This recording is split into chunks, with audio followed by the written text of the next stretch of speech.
You're listening to an Airwave Media Podcast.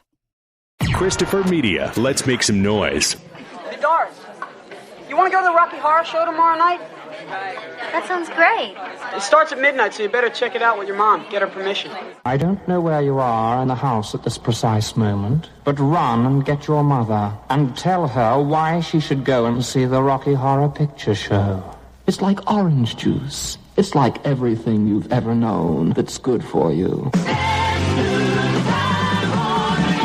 See the Rocky Horror Picture Show. Rated R. Under 17. Not admitted without parent. Whatever happened to Saturday night? We spent it here recording this episode of The Projection Booth. I'm your host, Mike White. Joining me is another unconventional conventionist, Mr. Rob St. Mary. You know, I never thought I'd look good in fishnets, but, you know, now, ooh, watch out. On this special episode of The Projection Booth, we would like, if we may, to look at the cult film favorite, The Rocky Horror Picture Show. Released in 1975, the film was initially something of a flop before it found its audience, or its audience found it. Since then, Rocky Horror has been playing in theaters around the country and around the world ever since. It's the story of Brad Majors and Janet Weiss, two young, ordinary kids on a night out that they'll remember for a very long time. After their car breaks down, they visit a castle where they meet a sweet transvestite from transsexual Transylvania. From there, all hell breaks loose as we see said transvestite, Dr. Frank N. Furter, build his creature, the titular Rocky Horror, dispatch his former lover, Eddie, played by Meatloaf, and corrupt the morals of Brad and Janet before the castle and Frank's domestics, Riff Raff and Magenta, return to the moon-drenched shores of transsexual in the galaxy of Transylvania. That's the film in a nutshell. It's kind of a pastiche of science fiction, comedy, horror, and all with an amazing set of songs and sexiness to go along with it. So, Rob, this was your first time seeing Rocky Horror. I am so curious. I've been dying to ask you. Please let me know what you thought of the film. Let me just back up and tell you that I have seen clips. You know, I've seen the time warp sequence. I know kind of what it was about. You know, there are certain things that are in pop culture that you get from it. And so I knew kind of those things, but I had never really sat down to see it because it was sort of like of two minds. One was it seemed to be a film that people had said doesn't work well as a film. It works better as an experience. You want to watch it with a bunch of people. You want to go and throw the toast and do all that other stuff that you're supposed to do. And since I had never had the opportunity to go to the theater and have that experience, sort of like throwing spoons at the screen when you see The Room, I decided that I wasn't going to watch it until I kind of had that experience. So I would say on my initial viewing, I agree. It just didn't work for me as a film. There are things that I like about it, and each viewing since has kind of grown on me. So kind of going in cold beyond just knowing certain elements, it didn't hit me as much. But seeing it 3 times in 2 different versions, it has grown on me, and I would like to have that, you know, that communal theater experience, like when I saw The Room the first time, and you know, everybody's having fun with it, as opposed to trying to watch it and go, oh my God, this is horrible. Which I don't mean to disparage Rocky Horror by equating it to The Room. I was just talking about the best way to view it is probably in a theater with a group of folks. That is how I saw it the first time. They used to show it at the Fairlane Theater back when it was, UA Fairlane, Movies at Fairlane, before they started calling it UA Fairlane. Used to go on Friday nights with my fellow band geeks, and it was quite an experience. There was no toast throwing or throwing of objects of any kind. They had kind of outlawed any of the throwing or the squirt guns or any of the other paraphernalia that you're supposed to come along with. But yeah, I went to see it quite a few times.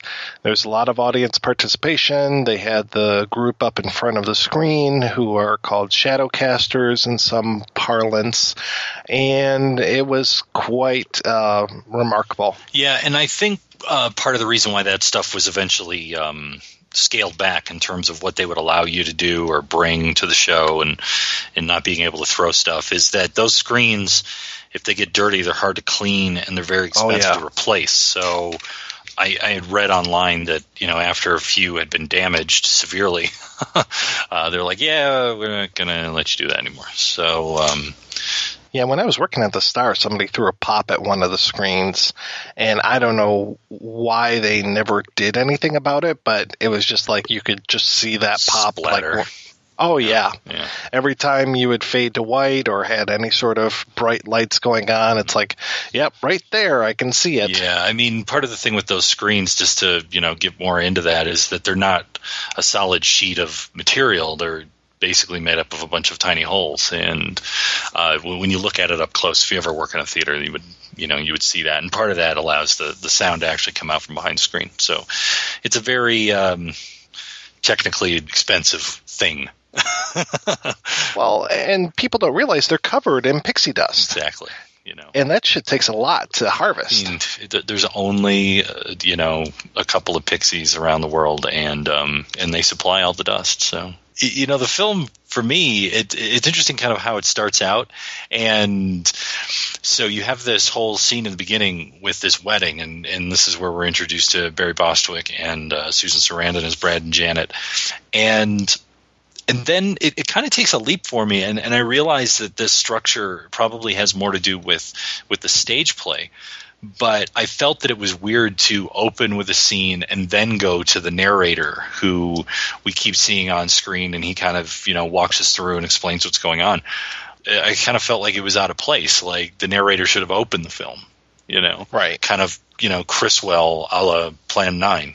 Well, there's kind of a double opening, or really a triple opening, because we start with the lips, and that's setting up everything. And what I like is that it's, Patricia Quinn's mouth with Richard O'Brien's words coming out of it, his voice coming out of it. So it's interesting that we have this kind of play going on right there, and this song really recalling back to these classic sci-fi schlocky kind of movies. I mean, nothing against any of the films that are talked about in the song, but it's just kind of evoking that 50s atomic type era, which really kind of sets the stage. And then you're right, we go from that into this wedding, and then in the wedding, we're already getting this kind of breaking of the fourth wall going on. We have the camera, the guy who's filming the wedding, turning back towards us and looking at us. And we have, folks that are in the know seeing Tim Curry and Richard O'Brien, Patricia Quinn, already there, dressed up as kind of the American Gothic couple, O'Brien and Quinn there. And then, yeah, you're right. Then we go into the narration after we have our first song. So it's just like, wow, when is this movie finally going to start, kind of thing. But for me, after having seen it, 100 times or whatever, it works. But I can definitely see, it's like, this is really weird that the narrator comes after we've already set the stage kind of twice. Yeah, and the other thing is he adds to it, and then there's certain sort of breaking of the structure. And what I mean by that is that he'll sort of set up what's going to happen, and then we go into that scene.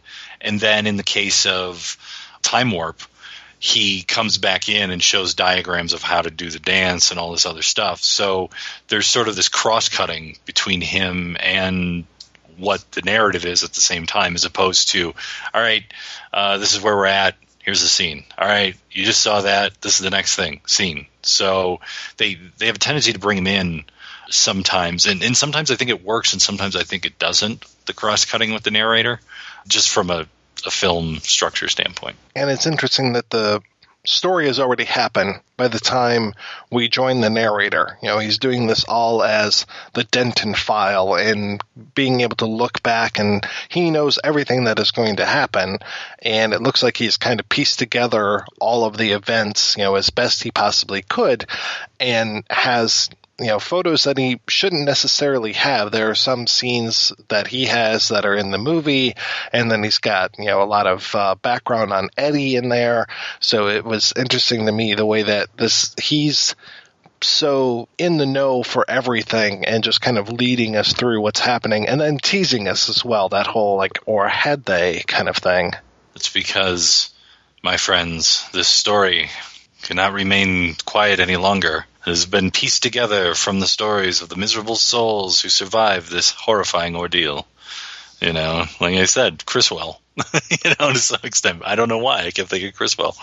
But I really like how there's this mix of things in here. And my whole feeling with Brad and Janet is they're the squares. And I know this is going to be so obvious. They're the squares, and then they sort of meet the freaks, and then they're changed by the freaks. But the question is at the end of the film, how changed are they? Will they go back to their normal atomic era 50s, you know, suburbia, husband and wife living?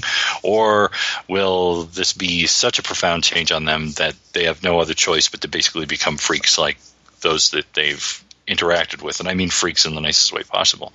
The other thing is that there's this mix also that although this takes place in some sort of 1950s world, there's, you know, Nixon on the radio. So there's stuff that's contemporary as opposed to having it be set in 1953 or 54. Well, and the music really evokes the 50s quite a bit as well. I mean, we basically have like doo-wop and shoebop type, you know, refrains going on through so much of this. And so I love that it's kind of 50s music told through this kind of like glam lens, you know, so it's like they are stuck in the 50s. This is the 70s, baby. You got to get on the same page with all the freaks kind of thing. And it's like pulling them along and forcing them to kind of catch up with the rest of the world. Yeah, I get that. And I also get that it's about outsiders. It's one of the films that I can think of that if you really look for it, and it's not that hard to find it, this movie, I would say, probably should have been, if it wasn't, I'd be amazed if it wasn't, on sort of the top 10 greatest films dealing with gay and bisexual and transgender issues. Because the whole idea of him creating, the Tim Curry character creating this creature of Rocky Horror, who of course looks like, and there's a reference to him being, you know, Charles Atlas and all that stuff. He carries the Charles Atlas seal of approval. He wants to marry him, you know, and he wants to have this lover. It's almost like Bride for Dr. Frankenstein instead of, you know, trying to put the monster in the Bride for the Monster in the second James Whale film. So there's all of this stuff in there, and then there's sort of this playful fluidity at times with how the different characters deal with, be it transgenderism or their sexuality. And in the case of, I get with Tim Curry's character is that, you know, he's not just transgender, but he's also bi in a lot of ways. He would be just off the scales queer. Oh, he'll fuck anything that moves. He'll fuck a snake if you hold it for him. He is all about tasting that forbidden fruit. You know, he is just, you know, as he is talking about in one song, he's giving himself over to absolute pleasure. And it doesn't matter who it is or what it is, but he is all about just, you know, getting his rocks off. Which to me is kind of interesting because this is during the period where, I mean, Rocky Horror comes out in 75, and we've talked about before with things like Boys in the Sand and other films that we've done about Stonewall, and Stonewall was in, you know, 68, 69 and era and that kind of stuff. So to have characters like this, and this was put out by 20th Century Fox, and, you know, it's a decent sized budget. It's not huge. I mean, but to have that and to have it be such the success that it was in terms of midnight audiences, to me is quite amazing because I don't know. I think you could do it now and people wouldn't bat an eye. You know, back then it would have been interesting to read the reviews and the audience reaction to the film because of all of that, you know, sort of homosexual stuff. And I know that it was sort of coming out of the free love 60s era, but still even gay people were treated as second class during the whole free love era as well. Well, I think they play that up too. I mean, Frank with his inverted triangle on his gown when he's creating Rocky and everything. I mean, that's a direct call to, a symbol of oppression. That's what they would mark gay people for concentration camps. So it's just, they definitely know this kind of stuff, and I appreciate that they're doing that. And you're right, as far as like outsiders and everything, I mean, the Transylvanians all travel by motorbike, and that at the time was definitely a symbol of rebellion. Even though it was 20 years on past the Wild One and everything, it's still, mainstream people are not out there riding motorcycles. Yeah. The other aspect that I got in terms of this thing was that you do have, a gay wedding in there. You have a straight wedding in there. There's all of that. And then there's the scene with Janet and Rocky where they're found together in that sort of, tank. The rainbow tank. Yeah, and it's a rainbow tank. And I thought to myself, I go, well, the rainbow symbolism within the, the gay and queer community, but the rainbow flag wasn't officially adopted until like a few years later. So when I saw the film, I go, could that be part of where they got that from? And the other thing that I was thinking about also in terms of design in here is this is definitely steeped in the androgyny and in sexual, gender ambiguity that came with, Ziggy Stardust and David Bowie, a few years before. It was like 1972. So there was that whole like glam period in the UK, which this was created in it was 74 was when it was first performed and, on stage, and then it became a film, or 73 around there. So all of this comes out of that glam era where sexual ambiguity was, used for shock value. It was used to, to get people's attention, to sort of play with these ideas at that time. And I think it does really well. But the other thing that it also sort of adds to in here, and I was looking at the wardrobe that Tim Curry has at one point with the leather jacket, and he's got the patches and the pins and the buttons and all that stuff, is I go, that in another year, in 76, would be the quote-unquote stereotypical punk leather jacket. Exactly, and there's a lot of discussion as far as the Rocky Horror phenomenon, the play and everything started in London, and it's like taking place right down the street from, Malcolm McLaren's sex shop and everything. And there's like, did Sue Blaine with her production design and her costumes and everything, did that kind of inform punk before there was punk kind of thing? And people can debate that all the live long day, but it was definitely felt like to me pulling from the same menu. And I also think that being this kind of British invention, not just punk, but talking about Rocky Horror itself, yeah, there was the New York Dolls, but for me, glam really kind of its heart was in London. I mean, it was more of a British phenomenon, and when it translated over to the United States, Rocky Horror coming over to the U.S., it didn't necessarily do that well. Like, it was a disaster when it played in New York, and it had been a huge hit when it was playing in London. So I'm kind of surprised that they even greenlit this as a movie, but that was kind of the thing to do at the time. I mean, it was 75. I think we had already had Hair at this point. I can't remember. Yeah, Hair was 68.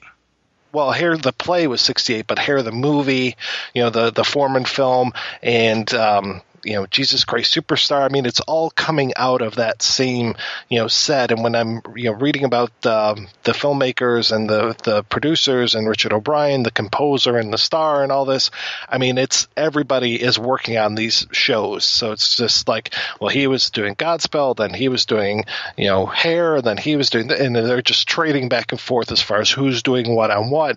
And certain people are working in, Australian productions. It's weird that it's like this Australian and British thing going on, and just America's kind of left out in the cold.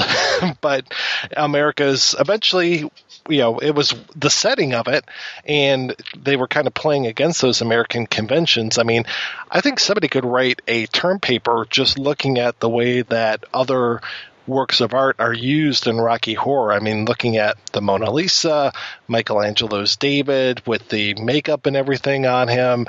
I mean, the American Gothic, the living American Gothic with Quinn and O'Brien. I mean, there's so many art references in here, and just kind of playing with them that it's kind of fascinating. Well, I mean, a lot of that is, of course, visual shorthand that people would know, but they might not even know the source. They would just be like, "Oh, I know what that is." I know what it is. But they couldn't tell you who painted it or or what the piece of art really is. But it's these echoes, and that's really what I see the film is it's a lot of echoes that have come together and then been sort of twisted in this sort of glam rock 1950s sci-fi way that, like I said, it's fascinating. I mean, I really enjoy it, and I think I'll enjoy it more in further viewings. If memory serves, the picture of Whistler's mother that the criminologist has when he's talking about Eddie and Eddie's mother, I want to say that that's actually Meatloaf dressed up as Whistler's mother. I could be wrong on that, but I mean, kind of again mixing this transvesticism with classic art and everything, and just playing with these forms, I found to be, really fascinating to see the way that they were doing that in here. So it is, it's this very much this amalgamation of all this stuff kind of coming together, and things that were in the movie I don't think could have been in the play version of this. I mean, these sets and everything, I don't see them having these kind of elaborate castle that they had on stage. Yeah. I mean, there's definitely things you can do in film that you can't on the stage, and I've never seen the stage production or a version of the stage production. I have no idea how they would have approached certain things that are in here. I do like that. I mean, so much of this is Frank trying to make his perfect mate, and you're right about that whole Frankenstein, but making the creature for him rather than for anybody else.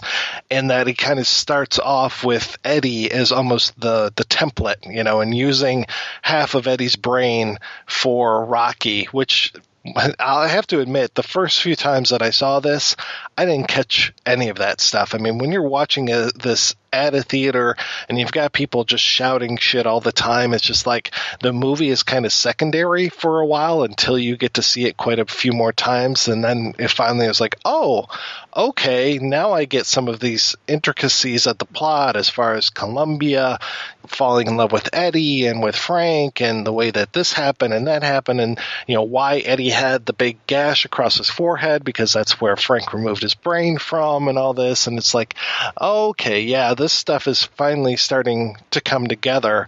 But I do like the way that he is kind of creating his perfect being and using Eddie, probably the best parts of Eddie, this kind of rebel and everything, but using the better bits of him for Rocky. It also seems to me that this is the battle of mad scientists, although the other scientist, Dr. Scott, doesn't seem to be as off as Frank is. So you get the idea that maybe he's more of the sort of the mirrored counterpoint.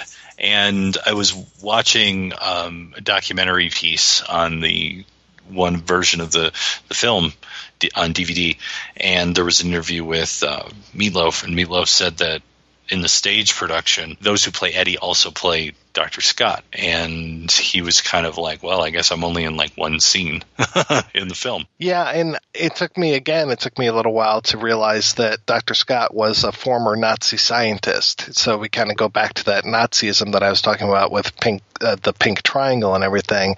Because when they would say, in the movie they say Dr. Scott, or should I say Dr. Von Scott, people would yell Bon Scott instead of Von Scott, and it took me a long time before I finally was able to realize that what had been implied there and what had actually been said, and then the way that he kind of laughs it off and everything. Go on, Dr. Scott. Or should I say, Dr. Von Scott? Just what exactly are you implying? It's all right, Dr. Scott! That's all right, Brad.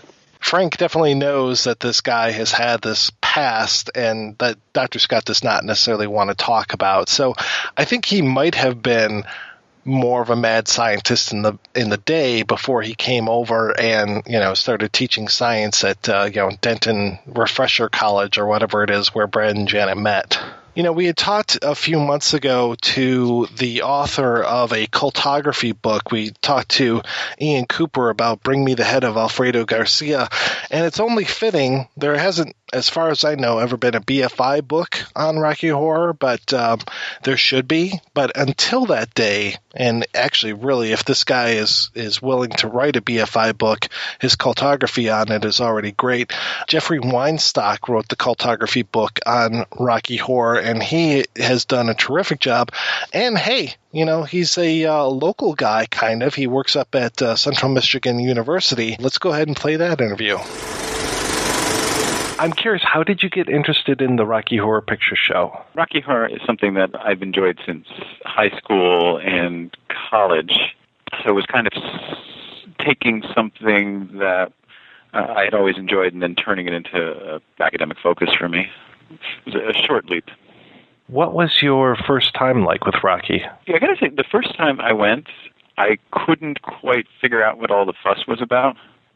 I went as a newbie, and I enjoyed the crowd responses, but the film left me a little bit cold, and in fact, I had a hard time watching the film, in part because people were shouting things out and not knowing the film. I didn't know what lines they were covering. It's a little bit disorienting, I think, to go as a first-timer to Rocky Horror, because you've been primed to go by a variety of different people. When you go there, there's a lot going on, and it's hard to pay attention to the film. It took me, I would say, 2 or 3 viewings of the film before I really was able to put the two parts together, to put the film and the narrative and the songs together with what was going on in the crowd. And would you kind of consider yourself to be a regular Frankie fan? I am at this point, absolutely. How did you kind of decide to start writing about Rocky? I saw an opportunity, frankly. I teach a course every so often here called Introduction to American Popular Culture. Actually, we just do it as an Intro to Pop Culture course. And I had wanted to do something on cult film, C-U-L-T, cult film, and started looking around to see what kind of secondary research had been done, what sort of literature was there. And I was really surprised that there had been almost no attention to Rocky Horror, which seemed criminal to me. So the first thing that I did is I worked on a collection of academic essays on Rocky Horror, which I sent out a call for contributions and assembled a number of essays. And then having worked on that, I got contacted then by the editor of a series of books called Cultographies on cult films to do the contribution on Rocky Horror. First 3 books in that series were the ones on Rocky Horror, on Spinal Tap, and on Donnie Darko. The collection, was that Reading Rocky Horror? Yes, that's right. What kind of other things were in that other than what you contributed? It was attention to a variety of different aspects in relation to the film. So there's some attention to kind of the audience practices, the ways in which audiences participate with the film. There's some attention to the music within the film, just the role that the songs actually play. And then when it came to the cultography, how did you decide to kind of approach this? Because you covered everything from soup to nuts. You went from the structure of the film down into some of the audience participation, and then really kind of doing a nice close reading of the work as well. Well, and thank you very much. That's actually what I wanted to do with it. It seems to me that what makes Rocky Horror is the fan interaction with the film. It's unique in that respect. While I think there are some attempts in other places for audience members to become engaged with the film, it really is unique to Rocky Horror, the way that this whole kind of sort of Rocky Horror subculture has developed, with the shout-outs and with the shadow cast up there in front of the stage and with the props. So that was something that I really wanted to emphasize. What makes the film unique is the role that the audience plays. And then I was curious about what is it about the film? Is there anything about the film that invites that kind of audience participation? Like, why did this develop around this particular film? I think it's 2 things. I think some of it is just coincidence. Some of it's a little bit haphazard. The film was originally released as a big-budget release that flopped, and it experienced a new lease on life when it became a midnight movie at the Waverly Theater in Greenwich. And you had a kind of irreverent crowd who went to see those films. And some of what developed around it was just haphazard over the course of time. Somebody would yell a shout out, and then somebody else would laugh, and it would get picked up and get repeated. But I do think that there's something about the structure of the film itself that encourages that. There are strange gaps that are inserted within the film. For instance, when Frankenfurter quivers with Antissa, there's a space, in which he's begging you to say something, patient, so people fill it in. There are the moments when he throws a cup of water right onto the camera, that almost sort of breaking the third wall, or the fourth wall. So it's a combination of things. I do think some of it is just a product of chance, or just historical circumstances of where the film was shown and who was there and how they interacted with the film. And some of it, I think, is invited by the film itself in ways that other films don't. Now, you've taught before on queer theory of reading films and everything. How do you kind of see this film speaking to what was going on with gay lifestyle at the time and how it kind of was looking back as well? I think at the time it was really an outgrowth of the gay liberation movement and the feminist movement and Stonewall and what I talk about in the book as being porn chic at the early part of the 70s, which created the possibility for the film. It's clearly an outgrowth to me of that kind of consciousness.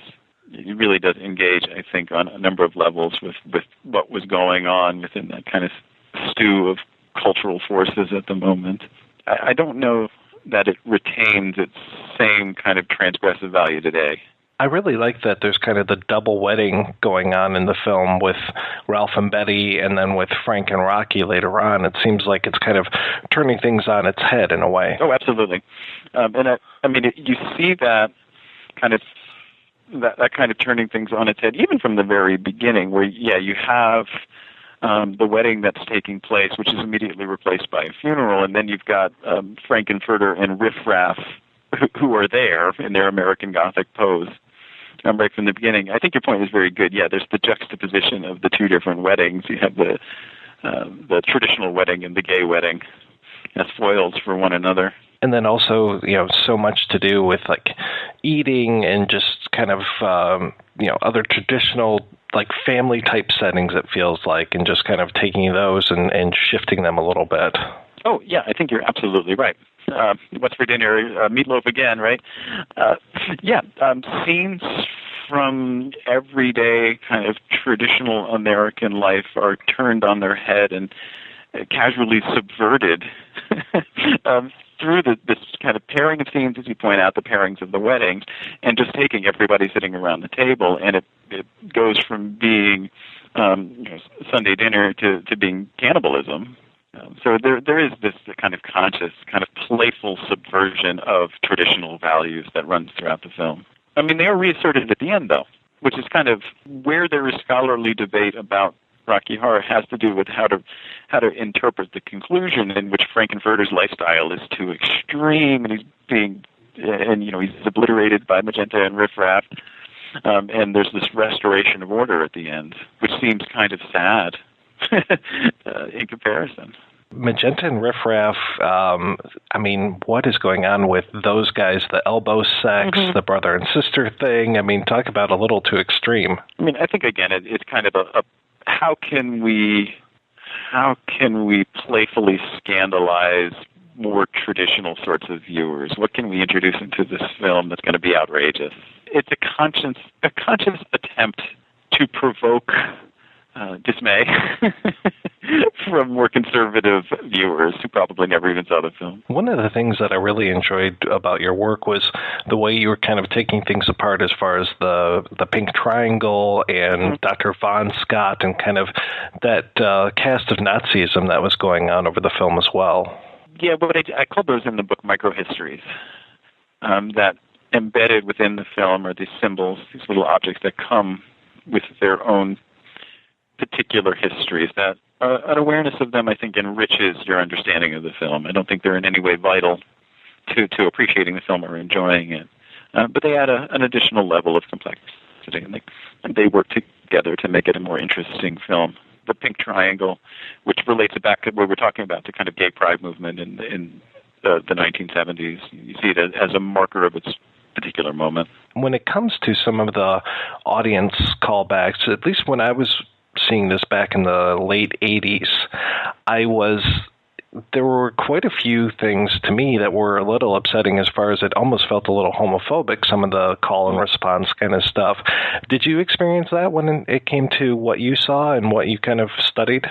I haven't. Yeah, it's interesting that you should remark that. It's not something that I talk about within the book. And it does seem to run contrary to the spirit of the film when you think about it. The kind of anything goes, no rules approach that the film takes.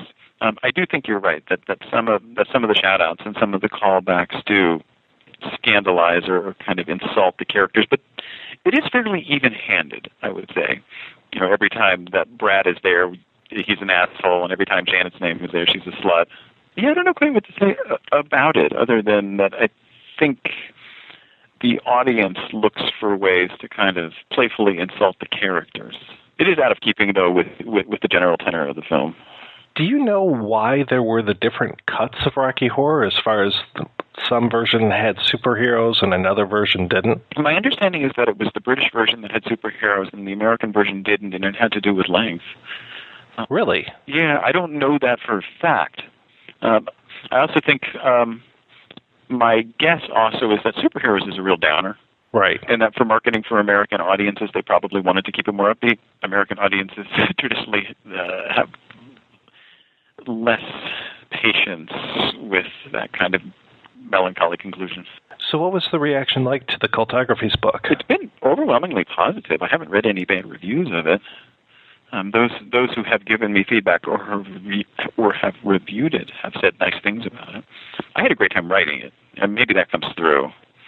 I was taking something that I had always enjoyed, and he gave me the opportunity to think critically and to think seriously about it and to kind of develop my own ideas.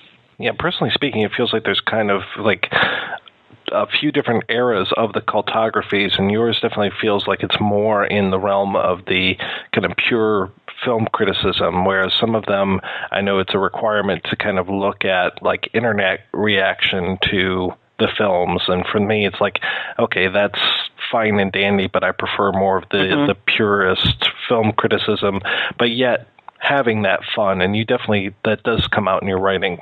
Yeah, I do less with fan studies, frankly, than I do with kind of straight-up film study. And I can understand that when you have authors who are writing that who come from a different background, who do more with researching on fan responses, might look more at internet IMDb or Rotten Tomatoes or those kinds of sites to see what kind of feedback has been provided. And with Rocky Horror, it kind of invites fan response, but of a different type. That's the part that I find so interesting, is about the way that the fans both cherish the film and insult the film simultaneously, and show the way that they love it through the insults that they hurl at the screen. And I love the way that things kind of change regionally, and the way that the call and response kind of moves throughout, the fandom. It's so interesting to me that something that was around in the mid-'70s before the internet was able to kind of have this almost viral approach of how the word spread about this. It has such a nice grassroots kind of feel to it, doesn't it? You have the low-budget Rocky Horror newsletter and the Rocky Horror fan club, and that you could go from place to place and be welcomed as a part of the Rocky Horror community, even though that the kinds of props or events or shout-outs would differ from place to place. I love that. It's interesting to me now to see the kind of second life that Rocky Horror is experiencing as a weird, it's a weird oxymoron to say a canonical cult film, but it kind of is, where I know it shows in the town where I teach, Mount Pleasant, Michigan. It comes every year around Halloween, and it serves almost as a kind of rite of passage, I think, for college students to go see it. I don't know that it packs the same transgressive punch that it once did. Parents can take their kids to go see Rocky Horror now. I think people sometimes play at being a little bit shocked by it, but it's more of a spectacle. You go to see it because you feel as though it's a rite of passage. Everybody has to see it once, and it's fun because you watch the shadow cast and listen to the shout-outs. I don't think in the era and at present moment in which gay marriage now is a realistic possibility, which is 38 states as of today. Yeah, the themes that are introduced within the films, I think, strike us as relatively tame in comparison to contemporary media. What was your take when Rocky Horror came to VHS and DVD, as far as, do you feel that kind of affected the cult? I think it absolutely did. And not only did it come to VHS and DVD, but the DVD come with extras so that you can arrive at your first performance of Rocky Horror seeming not like a virgin, but as a long-time Rocky Horror fan. So you can come in knowing the shout-outs, and you can know how to do the time warp, and you can practice these things in the privacy of your own home before you go to the theater. It does change things markedly, whereas people, I think, used to be, you'd have to go to see it in the theater, and it became a kind of event or experience. It waters it down somewhat, I think. It changes it. So there's something nice about being able to watch it at home, too.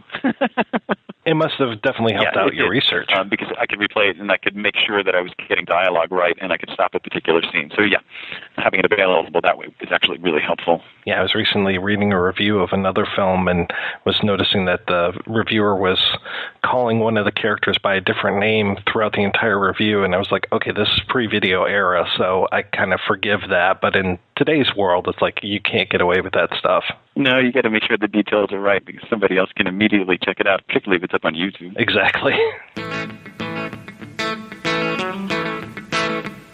Muy deprisa, el tiempo vuela, loco se volvió. Escuchen todos los que quieran salvarse. Yo tengo la solución. Aún recuerdo en mi otra vida algo que me iluminó. Que decían el baile del sapo. Baile del sapo. Baile del sapo. Un salto das para atrás. Y paso a la derecha. Las caderas giran. Y las rodillas chuecas. La mente está rota. Los ángeles varian. Baile del sapo. You know, I talked a little bit about the breaking in the fourth wall. Obviously, the narrator is the biggest breaker of the fourth wall. He's directly addressing the camera, but you also have some other things like Dr. Scott is another one, especially when he, turns around to the camera and says, I knew he was in with a bad crowd, but it was worse than I imagined. Frank does it just a few times, but when he does it, it's classic. Like when he kind of looks at the camera after they talk about, how their car came down with the flat, and he's just like, well, how about that? And just looks directly at the camera. And then he even throws the water at the camera later on, which I think is going to kind of, it helps predispose this film to that kind of breakage with the movie that we're going to talk about in a little bit here as far as the, call and response stuff. You were talking about the whole opening up of, and I do mean this slightly as a pun, opening up of Brad and Janet, opening their minds to a much larger world with Frank seducing both of them as each other, which is a great scene as far as him coming into the blue room and coming into the pink room.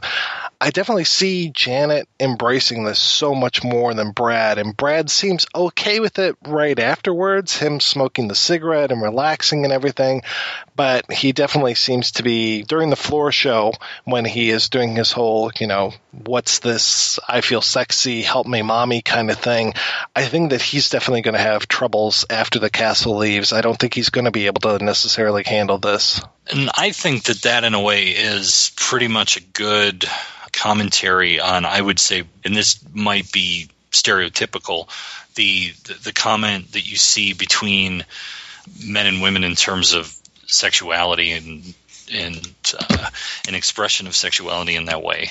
There always seems to be, at least in the culture, an expectation or an understanding that, if a woman's bi or has bi tendencies or something like that, then that's okay. But men are men, and you're supposed to be straight. And if you get into the other way a little bit too much, then in some way it diminishes your masculinity. And I think that in a way, just like what you just said about the difference between the two of them, and being willing to embrace sort of this more queer or different expression is I think is a pretty good summation and commentary of that. I think it's opened up a little bit more recently, but it's still, I think, harder for men to admit that kind of fluidity of their sexual interests.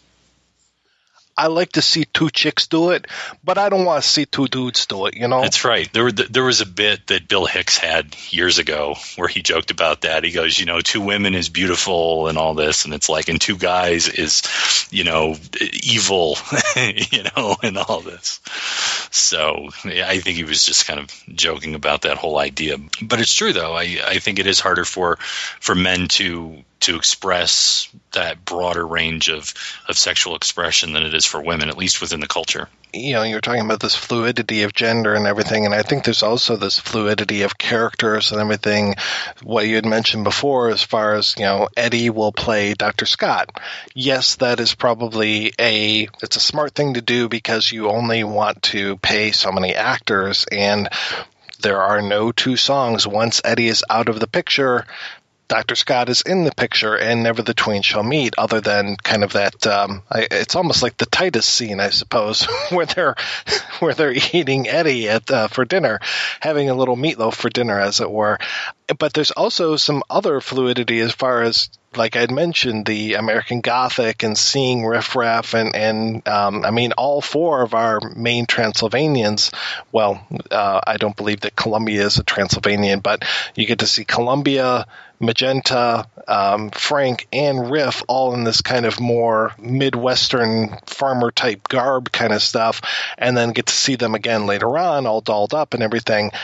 I didn't realize until recently the whole thing where Riff Raff really kind of imbues three different things, where he's there, American Gothic, he's got the pitchfork, later on he's Riff, he's got the the candelabra at one point, and then finally he comes in with his much more alien look, and he's got the three-pointed gun. So I think it's kind of an interesting way that the pitchfork has kind of changed into the gun and everything. So it's definitely, these characters are moving around, and a lot of it is economy of the stage. Some of it just is there for fun. I mean, the whole idea of those characters being at the beginning of the film kind of incognito, that's such a throwaway thing, but it works so well for me. Well, it's also a throwaway thing the first time you see it, because you don't really notice it until you see it again. And you really just notice that boom mic quite a bit. I didn't notice the boom mic. You didn't notice the boom mic? No. There's a lot of boom mic going on when Brad and Janet are talking towards the beginning there. Is it like Dolomite level boom mic? This one would not get a second billing. It would probably be farther down, like underneath the Transylvanians, but they definitely should get a credit at some point. And I thought maybe it was just the way that things were being matted. When I would see this at the theater and people would point out the boom mic, I was like, well, it's probably just the matting in the theater. Like I've seen movies where the framing has been off and, you get to see the damn dolly and everything. But yeah, sure enough, it's right there on video for all the world to see. And I'm like, you guys didn't fix that for the video release, which I think would have been, violating the sacred text, as it were, if they had fixed that. But I was very glad to see that it was still there. So you saw 3 different versions of Rocky Horror, or 2 different versions, I should say. So what ones did you see, and what are some of the differences? Well, the one that I got out of the library was, I believe it was the 15th anniversary or 20th anniversary edition. I can't remember which. I think it was 15th on DVD.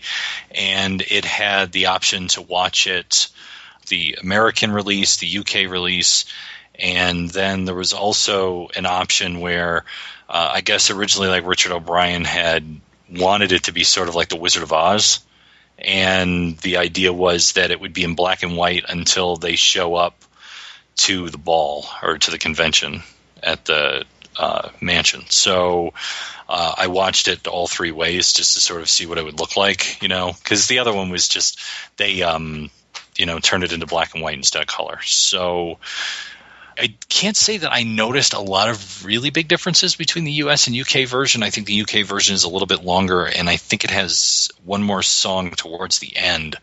But that really was the difference. Like the rest of the film, it wasn't like there were extra shots or things went on longer. It just seems that there was this one song, this one scene towards the end that extended it a little bit that wasn't in the US version. Yeah, I don't know what the story is, why they cut that one song, and then when the film was re-released, because this was, still the era of film, and Rocky Horror lived as a film entity for a long damn time. When it was re-released for its 15th anniversary to theaters, they reinstated superheroes. So I was kind of shocked. I'd mentioned that I used to see this at Fairlane, and it was apparently the 15th anniversary. And then when I would go see it, I only went once. When I was in college, I went to see it at Briarwood, and it was not that version. It was this earlier version that cut out superheroes. And I was totally bummed. It's like, what the hell? Why did this happen? And it is such a horrible cut, too. Yeah, I think that, it's funny to hear you say that between the two versions, because you get acclimated to a certain version. And this sort of reminds me of the debate that we had on the Blade Runner episode. Like, which version of Blade Runner did you grow up with? And I think it's probably the same thing with this, where you get used to it. There's a certain aspect of it that you really like. You know where the beats are. You know where things are going to happen. And then for some reason there's something added and you're like, where did that come from? When it was taken away from me, I mean, you can still hear part of the end of the song going on. So it's not even like this smooth removal of stuff. I mean, it's like if you watch the theatrical version of Aliens and then you watch the longer version of Aliens, you're really not going to know the difference. I mean, because the editing is so smooth. There are even just like little lines that are taken out, but you can, if you really look for it, you can kind of know where those lines were, and you might get used to one version or another. But it's very well done. Very, just the editing of that is great. It's like you can tell people like, oh, did you know in this version of Aliens, like there's these guns that are going off in this hallway and it's kind of tense because they have this kind of, it doesn't add anything to the movie. But that removal and re-edition when it came to the director's version, so smooth. The removal of superheroes, it's like, suddenly there's this huge cut and you hear a little bit of a song and then it goes to the narrator and it's like, what the hell just happened? It's like the worst edit in the world for me. Well, it sounds more like they edited the actual locked print as opposed to going in. Yeah. Because you would get that ramp. You're talking about that sound ramp, and that just has to do with the fact that the optical runs ahead of the picture. So that's what it sounds like they did. Like somebody just wet spliced a section out of the film and then ran it. And it, like you said, it really doesn't make a lot of sense to cut it. It's not like the film's overly long as it is, and you're like, oh, we got to save more time so we can get more shows or something. Got to get this thing under 90 minutes. I mean, it's like 2 minutes. If that, right. It's not a huge cut. So it's not even like it's a verse, chorus, verse. It's like 2 or 3 verses. No, it just doesn't make any sense. So it's, like I said, I don't know why it's missing. All I know is I watched the 2 different versions, and then I watched this black and white thing. And I thought the black and white thing was an interesting idea. The problem is that I think with the narrator it doesn't work. Because if you're going to do the black and white thing, and then the narrator shows up, and then he's explaining all this stuff, and they're in, black and white too, and then all of a sudden they get into, the convention and the time warp, and all of that is where the color starts. And then you go back to the narrator, and now he's in color. It's just like, that doesn't make any sense. It's like either should have left the narrator in black and white, or you should have done the whole thing in color, or do the whole thing in black and white. I don't, it's like, it just, like I said, once again, to me, the narrator is disembodied from the story. And for you to go, oh, well, we wanted to do the first reel in black and white to do this sort of homage to The Wizard of Oz in a particular way, I don't necessarily think works. I think it's an idea that's interesting. I like the idea that, once again, that opens up this feeling of the squares, like basically having this psychedelic experience, just by being there.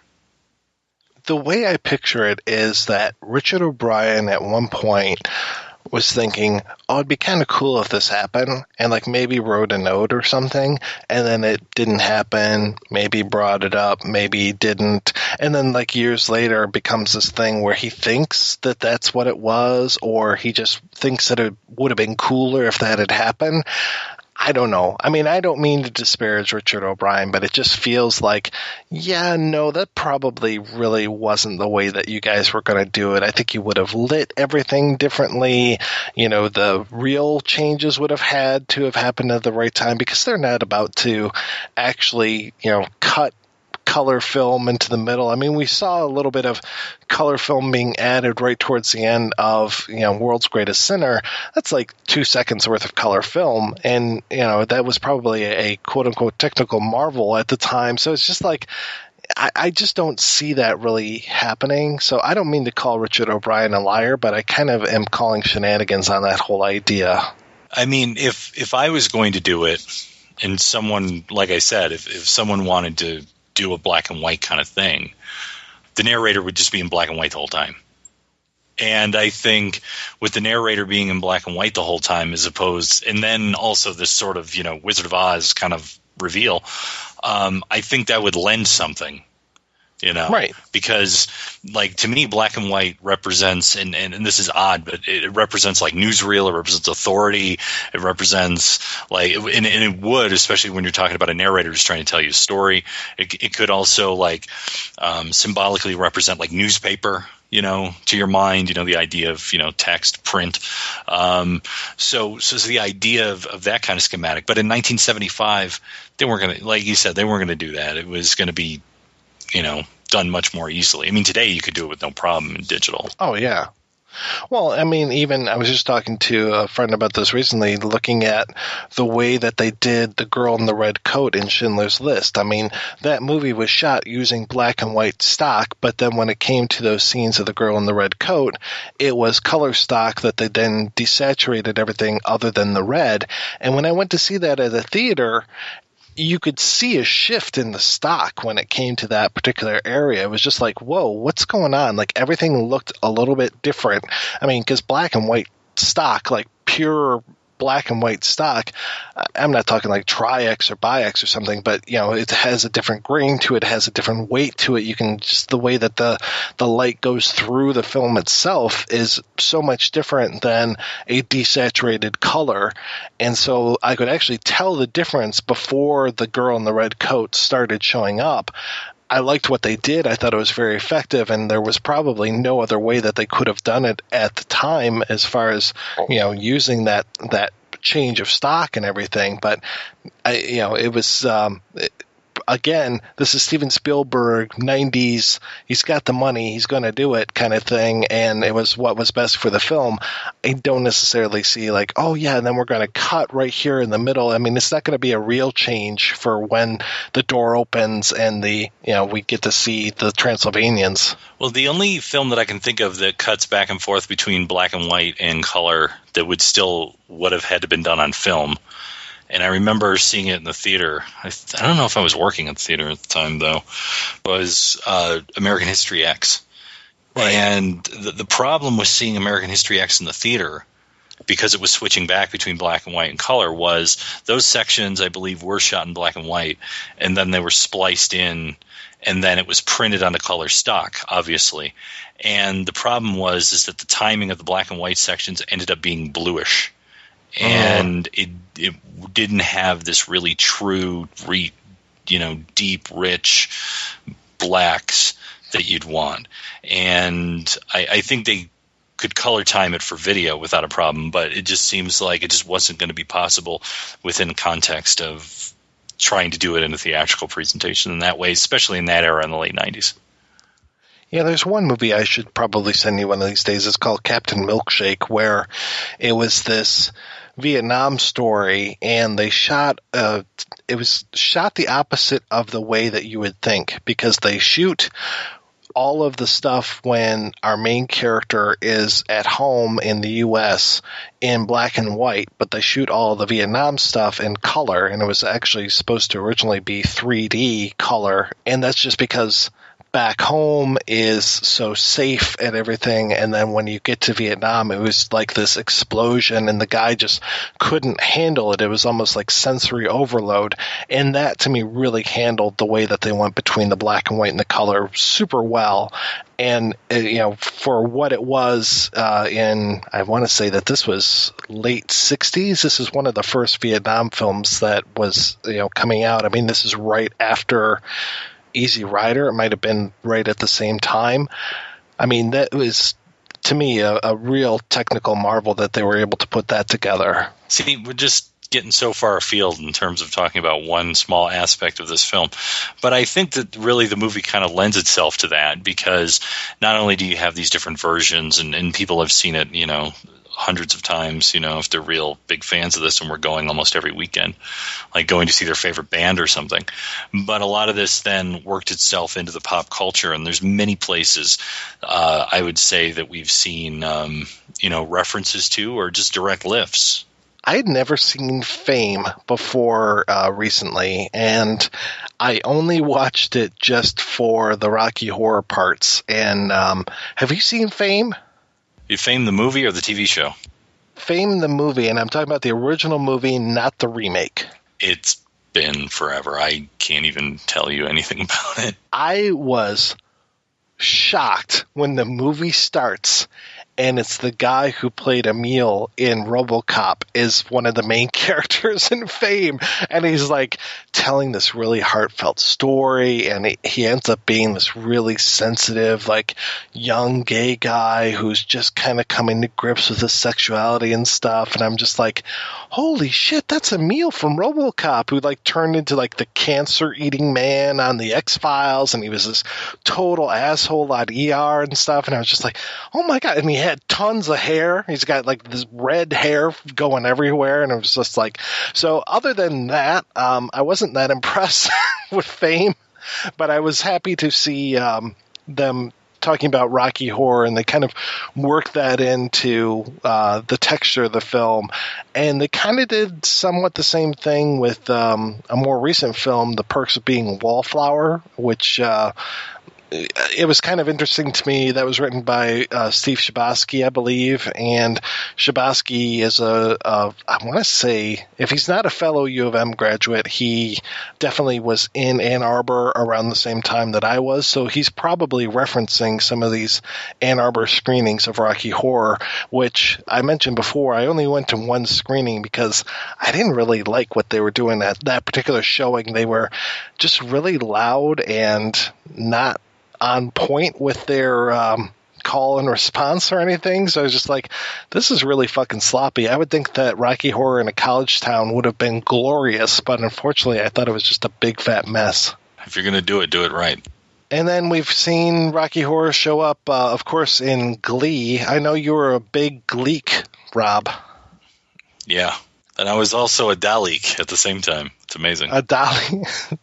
Which I don't know what either means, so there you go. I just upset two camps of people. Exterminate and sing. Please send hate mail, too. And then it was even in a cold case episode where the murder was set against a screening, a bunch of kids that were going to see Rocky Horror all the time. So I think that was actually better than Glee. I didn't watch the Glee episode. I had already tuned out of Glee. I think I tuned out of Glee like after about the second episode.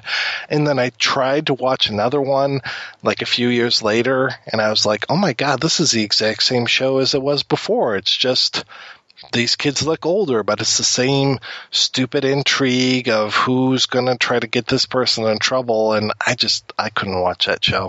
I don't believe I've ever watched a single episode. Did you watch the Rocky Horror parody film? I have to say that no, I did not, because I ran out of time. I was trying to watch another thing that's connected to this that we'll talk about in a little bit, but I didn't get a chance to watch that. I didn't either. But it seems to me that this movie would really lend itself to a porn parody fairly easily, since, I mean, there's at least 1, 2, 3, 4 sex scenes that I can think of without really trying too hard, and a possible lesbian liaison as well. So, yeah, I can see this really going to be a porn parody. Yeah, the only thing that I would say in terms of being a porn parody is that they would probably change the character of Frankenfurter to a woman, I'd be willing to bet, because with him being a man and the amount of sex that he's having with all various people, as we know, most porn is usually viewed, and people might take offense at this, most porn is viewed by straight guys. So I don't think that they'd be big into watching, bi sex. No, probably not. I did like, though, that it was the Rocky with an I horror picture show, and then they tacked on the A porn parody so that at least it wasn't, this ain't Rocky Horror.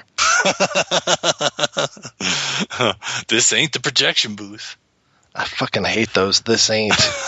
Not the Wizard of Oz, XXX. Okay. Well, I don't know what's worse, like doing that or like making a really bad like pun on the name, like Edward Penis Hands. You know what? They did keep Rocky as a man, but I haven't gone through and watched it to see who he's boffing.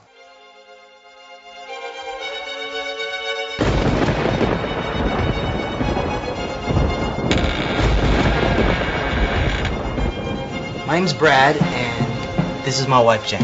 If you've come this far, then you're clearly in the market for a strange and wonderful story. Lights. Camera. Action! It's just a hump to the left. And then some hand to the right. With your hands on her hips. You bring her ass and tight. It's a beat of dress that makes you scream in vain. Let's have an orgy again.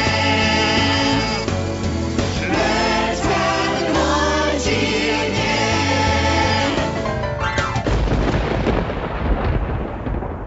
I'm a horrible with a W.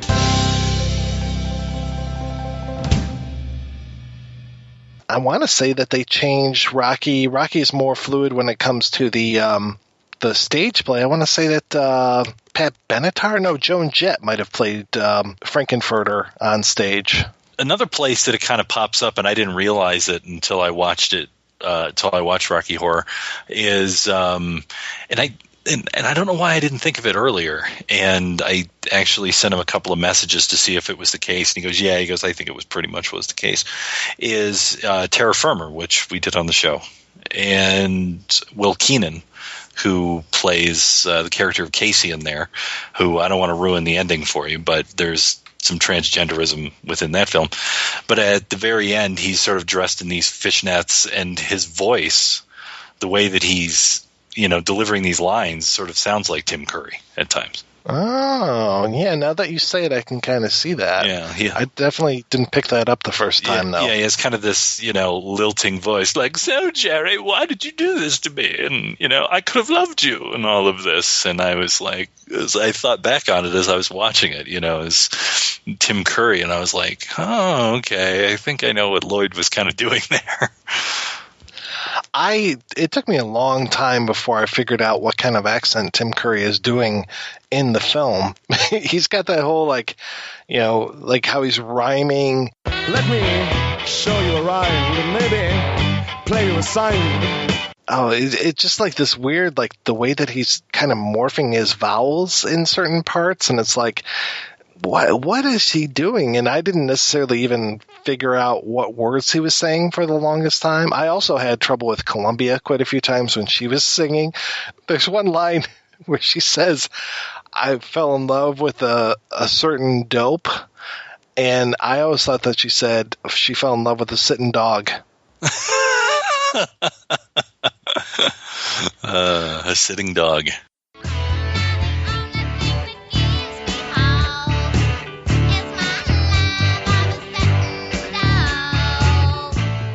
Maybe it's years and years ago, fell in love with that little dog listening to the Victrola. His master's voice. Yeah, just sitting there listening to the radio. Sitting dog.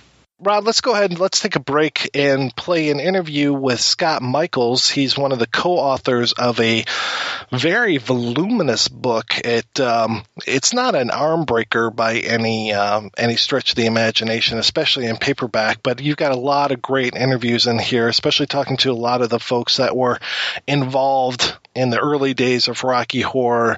Some unheard voices, usually, like talking to Richard O'Brien's wife and at the time, and a lot of other folks that were right there at the beginning. So let's talk to Scott Michaels about Rocky Horror from concept to cult. My name is Scott Michaels, and I own a company called Dearly Departed Tours in Hollywood, a sightseeing tour. What was your first Rocky Horror experience like? The first time I saw Rocky was, it was on television, and they did one of those special features on a show called PM Magazine back in the early 80s, and it was all about these weirdos. Can you imagine what they're doing? And they showed them doing what I come to find out was the time warp in the aisles, and they were throwing things, and I thought, well, that was kind of good. So there was a theater near me in Detroit where I grew up, and that was showing it. And I begged my brother to take me, and he took me. And it was a midnight showing. I knew nothing about it, but I brought rice and I brought toast, and I just followed along with it. And it was the first time I saw a group that I felt I could fit into, I guess you could say. I just thought there was a camaraderie there that I really enjoyed, and I had not experienced that before. So it was a real magic thing for me. The projection booth is based in Detroit. So where did you go see the film? I started the Punch and Judy in Grosse Pointe, and actually got a job there shortly afterwards. Since it was an R-rated movie, we had a hard time, getting in sometimes. And but as an employee of the theater, I spent 6 hours with 4 other people cleaning up after Rocky Horror. But it was that guaranteed me being able to get in. So I did. So it was great. The Punch and Judy was a terrific place. How did Rocky Horror from concept to cult come about? I was living in England, and I went over because I was in a relationship with somebody, and the somebody happened to be a talk show host. And there was a shortage of guests one day, and this is just how it happened. And he said to me, is there anyone you want to meet? And I thought, well, okay, I want to meet Patricia Quinn, because she was my, one of my favorites in Rocky Horror. And that afternoon, they called up Pat Quinn and got her on the show for the taping that day.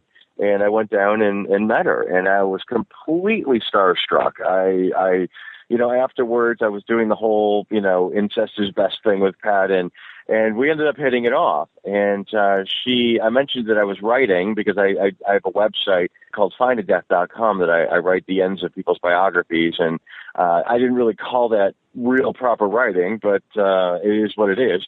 And she said, well, I have this idea for this book, and I think that my story would be an interesting story. And I was enamored. And so I took it on board. And I met with Pat several times and interviewed her for several hours. And tried to sell the Magenta story, but nobody was really interested in hearing solely the Magenta story. So, through Pat, I met Timmy O'Brien, and then I met a couple of other people. I met a little Sadie Corey. I found her through an agency called Ugly, who cast all the unusual people, like Hugh Cecil with the monocle, and Stephen Calcutt, who was the really, really tall guy, and Fran Fullenwider, who was the very large woman, and all these unusually shaped people were represented by an agency called Ugly. And I contacted them, and they gave me more information on these people, and it just sort of, like dominoes, they all started coming, phone numbers started becoming available, and I found that everybody had lots of little stories to tell. And that's sort of what I started doing, was gathering these interviews. About what year was this that you first met up with Patricia Quinn? Oh, gosh, maybe 98, 99, probably 98, I think it was. And how did David Evans come to the project? Well, I was working at a television program, and it was unrelated to my ex, actually, and it was called Rock Babylon, and we were hunting down unusual, terrible stories having to do with rock and roll history, over the top, bowls of cocaine on dwarves' heads and things like that at parties, just the legendary stories. And we started researching Freddie Mercury and David Evans. I got in contact with David to confirm a couple of stories because he was friends with Freddie Mercury. And we ended up having dinner with David and his partner, and I got on the subject of Rocky Horror, and I've never been published before, and David sort of volunteered to help me a lot with the book, so that's how we hooked up. How did you kind of decide who was going to interview who, or who was going to write what? Well, 90% of the interviews I got myself through my own, steps, my own research. And David, helped along with his contacts. David knew a guy named Peter Straker who was friends with Richard O'Brien. So David, we arranged that interview. A few other people, David and I went along together to interview.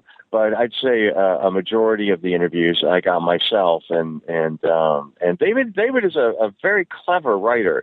And David, sort of wove the story around this collection of interviews. It's a very interesting way to tell the story, and I like the way that it kind of goes through and highlights so many different people, and you get those voices. Sometimes the stories kind of coincide, other times they directly contradict one another. Yeah, it's everyone's version of the same story. And I do find that to be quite prevalent in the book. It's just, the Raina Burton story with the glitter is told probably 10 times by 10 different people. It's legendary. There's a guy, Ken Shepard, the stuntman who was hurt on the set of the laboratory scene, who was Meatloaf's stuntman. I think there are about 5 different recounts of his story and his accident on the set. So yeah, it's an interesting collection of memories, and so many different memories of the same incident makes it really entertaining. Yeah, I've never seen the Rocky Horror stage show. So what was Rayner's role like? I never saw Rayner. I mean, I know Rayner, but I never saw him performing. And he was the original Rocky at the Royal Court when it was a little 60-seat theater the first time Richard put the show together. The story was really, obviously we all know the story, and it's all become very polished. Lou Adler, courtesy of Lou Adler.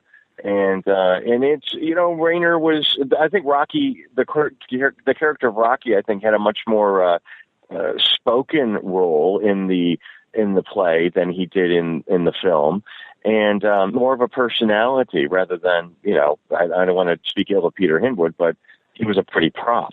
That's pretty much what Rocky was there in the film, I think. What were some of the biggest challenges that you had while trying to get this book together? Contacting Tim Curry, for one.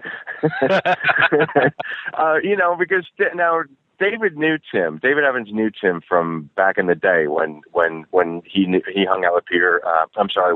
With Peter Straker, who's interviewed in the book, and Freddie Mercury and Tim Curry. They were all part of this sort of crowd, and so I wanted to get in touch with Tim, and Tim was just ignoring. I know that he was getting the messages, and he was just ignoring them. And we put together a rough copy of the book, unedited copy of the book. I mean, it was all the interviews, raw interviews. And I sent them on to Tim, and Tim responded to that big time with lawsuit threats and things like that. So it was clear that Tim wasn't interested in sharing his version of the stories, and was quite concerned about other people's versions of the stories as well. So, we were unable to talk to him. And that was probably the biggest stumbling block, I thought, in the book. The biggest missing piece of information was Tim's version of things. Did you have to go back and kind of re-edit based on his threats, or did everything kind of stand? Well, I mean, in England, slander sounds so dramatic, but I will say that in England, the slander laws are much more. A lot of things that get published here in America would not get published in England. For instance, back in '97, I think Kitty Kelly wrote a book about the royal family that was quite dishy and quite scandalous. It was never published in London or in England because of the slander laws there, because there was a lot of information that couldn't be backed up.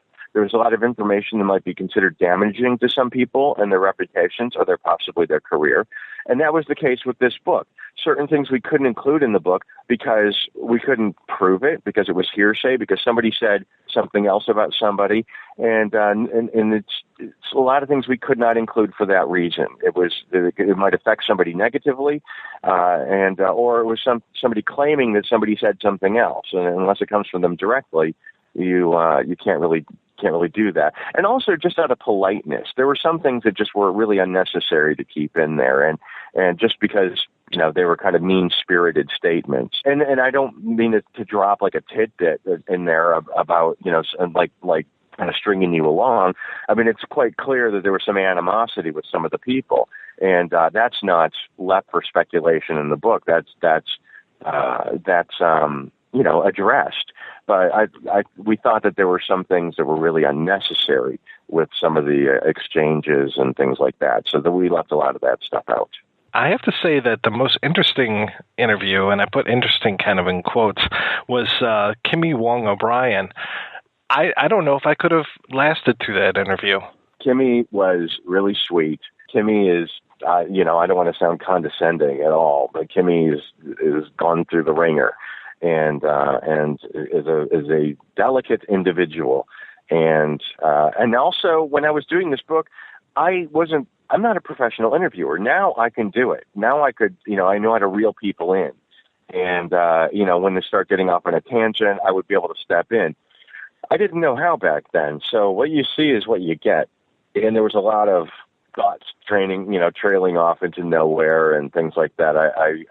There are some things I would change if I had the opportunity, if that book were to get published again. There are some things I would definitely change. But Kimmy was sweet and generous and a very colorful individual. Colorful, that's a good word. There you go. Have you been to, because she did a couple of those conventions in New York, and she adores meeting the fans. And I do honestly think that Kimmy's contribution to Rocky is often overlooked. I do think that she is, I think her voice is there in the original production. And I'm not saying that she should get writing credit or any kind of financial compensation, but I do think that she was around for the beginning, and I do think that she is largely passed over when acknowledgments are coming in. That's my thought, my personal thought. Yeah, you were talking about the animosity surrounding the project and everything, and that definitely, it comes through clear as day as far as who gets credit for what, who is able to kind of say it was this group effort, who says, this person really added things and don't look at me when it comes to credit. And it just seemed like everybody wanted to either take a stake or give credit to other people. And it was very interesting the way that this kind of baton is passed around from person to person. Yeah, Richard O'Brien said something, and there's probably, I think it's in the book. I'm sure it's in the book. And it was something that I use quite often. It was that he said, "Success has many fathers, but failure is always an orphan." And I thought that was really, really relevant in this case, because it was, once Rocky's become financially successful, so everyone wants a piece of it. If it was a flop like a lot of Richard's other shows, nobody wants anything to do with it. So I think Richard is very protective of it. I don't know. I mean, only those three people, Jim and Richard and Brian, really know what happened or what transpired there. Nice people like Sue Blaine, she just stayed out of it. She's friends with them all and wants to remain friends with them all and can't take sides.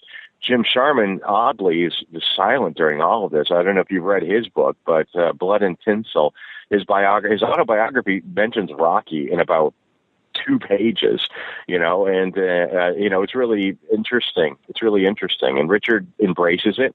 Richard loves it and embraces it, and it's his baby. I don't doubt other people contributed to it, but the fact that Richard can take that show and make it his own, which he has done, and managed to extricate Brian's involvement from it. Brian was there, but legally Richard can do that. So that tells you about some sort of ownership, Now when you see it, it's Richard O'Brien's Rocky Horror Show. It's no longer just the Rocky Horror Show. So legally, he can do that. There have not been any lawsuits about copyright infringement or anything like that from Brian or Jim. So there you are. How long did it take for this project to kind of come together in its final form? Years it did. From meeting Pat to the book being published, I think the book came out in 2002 or May of 2002. So probably 4 or 5 years. And it wasn't anything. It was just it was something that I was doing in my spare time, and David was doing in his spare time. So and then miraculously, we actually got a publisher through David's agent. So we were fortunate in that respect. We were fortunate in a lot of respects. Like I said, I do things differently nowadays. I think everyone would about everything they've ever done in their past, but I'm really proud of it. And yeah, about 4 or 5 years it took. What was the reaction when it came out? I don't know. I haven't spoken to any of them since. I don't know, to be honest with you. I know that some people were not happy. I can honestly say that I went back to all those people, and I went back to all their interviews, and I quoted them all to people, and they were all fine with it when the book came out. So I know that Pat was a little upset because she thought the book should have been all about her, and I get that. And I know that a couple of the Transylvanians were a little bit miffed about some of the stuff that's put in there, but I didn't make anything up. These are quotes, and they were cleared through legal, and that's the way it went. But Pat was the one I felt the worst about, because I think that she thought it was going to be a bigger project about her, and that's the only thing that otherwise the book is out there, and I think everyone was pretty happy with it. I know Sadie was angry about it because there were a couple of things that I wasn't.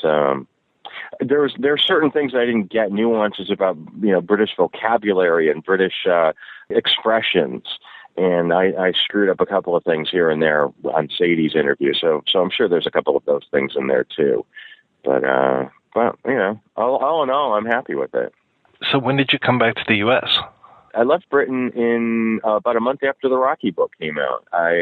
My relationship ended, and I didn't want to leave Britain under any other reason except that I wanted to go. So I gave it another year, and when the book came out, I thought, no, I can leave now and go back to America without feeling like my time here was wasted, even though that sounds dramatic. I felt like with this book out, I'm leaving on my own terms. That's what I felt like. Tell me about Dearly Departed Tours. Well, Dearly Departed, I started about 2 years after I came back from England, and before I went to England, I was working there for another company called Graveline Tours. We did a sightseeing tour of Hollywood, the dark side of Hollywood. Murders and scandals and things like that. When I was in England, that company went under. Actually, it was sold to somebody else who bought it and killed himself. So when I got back, I thought that was a rather poetic end to the whole thing. When I got back, I started my own company, and this January 1st will be our 10th anniversary, so I'm really quite proud of that. So what are some of the things that you show people on this tour? Well, it's the murders and scandals, so you'll see things like, stalker murders, Dominique Dunn and Rebecca Schaefer, as well as Dracula and other actors, Bela Lugosi, and other actors like Marie Prevost, whose names aren't really, thrown around very much anymore these days. That's why we call it the Tragical History Tour, because some of the names people might be learning about for the first time. Albert Decker is another one who was an interesting actor who died spectacularly of autoerotic asphyxiation. And we also have, Whitney Houston and Michael Jackson and things like that, too. So it covers a little over 100 years of Hollywood history in about 3 hours. And we also do a tour that's devoted to the Manson murders. It's called the Helter Skelter Tour. So it's all sorts of stuff. I imagine you are one of the tour guides? Yeah, I have two other guys that work for me that do tours, but it started with only me for the first few years, and now I've got other people helping me. So what other writing projects have you worked on, or are you working on currently? Now my thing is documentaries. I did one, it was called, the first one we did was called Dearly Departed Volume 1, and we were able to cover about 18 different specific celebrities and focused on them specifically. So, like, there was an actor in the 70s. Most people don't remember. His name was Jack Cassidy. Most people remember him because he was David Cassidy's father and Sean Cassidy's father. But he died in a fire in 1976, and it was pretty big news back in the day. And the person that owns the apartment where he died got in touch with me and said, "Do you ever want to see it?" And I said, "Well, yeah, can I bring a camera crew?" So we went, and we filmed inside the place. That place has since been sold. The Ambassador Hotel, where Bobby Kennedy was killed, that's gone now, too. Jean Harlow's last home has been sold, too. So we have this access to these places that are no longer available to have access to. So historically, I think they're quite valuable. The second one we did was called The 6 Degrees of Helter Skelter, and it's a geographic retelling of the Manson murders, and not like how could this have happened, but this is where it all happened. This is what it looked like then and what it looks like now. And our next one is due out in the next month, and we got into the Wonderland house where the Wonderland murders happened, and cover about another, James Dean and a couple of other celebrities too. So they're full-length documentaries. Some of them are on Netflix, actually. One of them is on Netflix, and they're all available on Amazon. So I'm happy with that. Happy. They're fun, and I wouldn't make it. I wouldn't write it. I wouldn't sell it if I didn't believe in it, and I truly mean that. The Rocky book, I love that book, and I'm really happy with the way it turned out, and the same with these documentaries. And it's amazing but it is an amazing thing to actually have become friends with these people that I spent so many evenings with. I would go on Fridays and Saturday nights, mostly just Saturday nights, and I spent all this time with these people. And then to actually sit across the table and to know them now. Perry Bedden, who is another Transylvanian, has become a good friend. Sadie Corey was one of my closest friends. And to be able to watch Rocky Horror with Sadie, and after dinner one night, and she was doing a little time warp in my house, it was like, oh my gosh, this is like the coolest thing. And to know these people is an honor. To have met them, to say that I have firsthand knowledge, and I've met almost all of the Transylvanians, and a lot of those guys are dead now too that we did interview. It is really cool. It is really cool. This little kid in Detroit who used to, dodge police to break the curfew to go see Rocky Horror at midnight, would get to meet these guys, and actually, it was a real honor. It was a real honor. The movie that's coming out pretty soon, what is the name of that one? It's Dearly Departed Volume 2, actually. It's the new documentary. Yeah, that'll be Dearly Departed Volume 2. Is there a website where people can kind of keep up with you?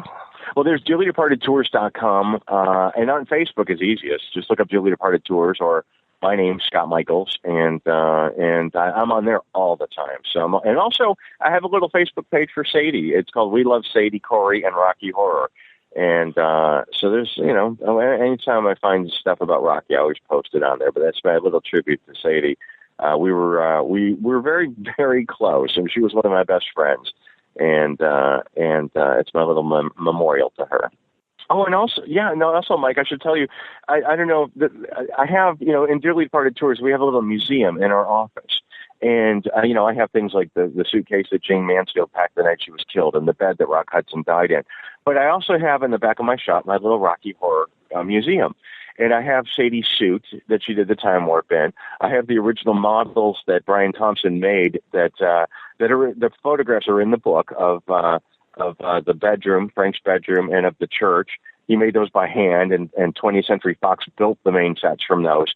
I have Sadie Corey's timesheets from, when they filmed all the Transylvanian scenes. So it's, and also Peter Hinwood gave me his script, from Rocky Horror. So these items, these real Rocky Horror items, are on display in my shop too. So if anyone is a Rocky Horror fan and you're in Hollywood, come by the Dearly Departed office and come and see our stuff, because it's your stuff too. It's there to to be preserved and for people to enjoy. So I hope that people will take advantage of that and come and see the stuff. 20th Century Fox has brought you all kinds of movies, but 20th Century Fox has never before brought you anything like the Rocky Horror Picture Show.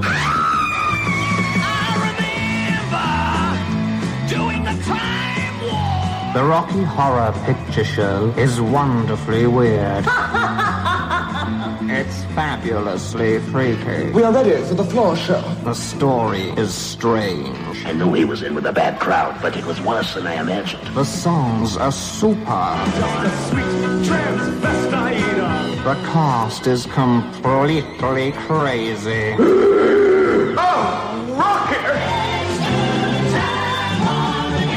See the Rocky Horror Picture Show. Rated R. Under 17. Not admitted without parent. Agndofa sé ég, helviti manns blenda. Æði óhemju fór, en takið vel eftir, það tekur brátt enda. Í tíma ég við stjórn.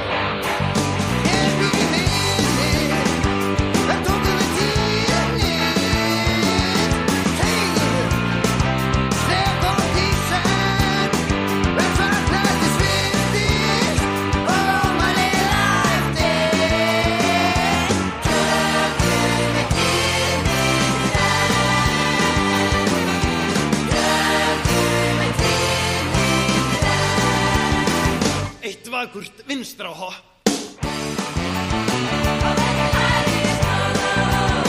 Hafið hendur á mig.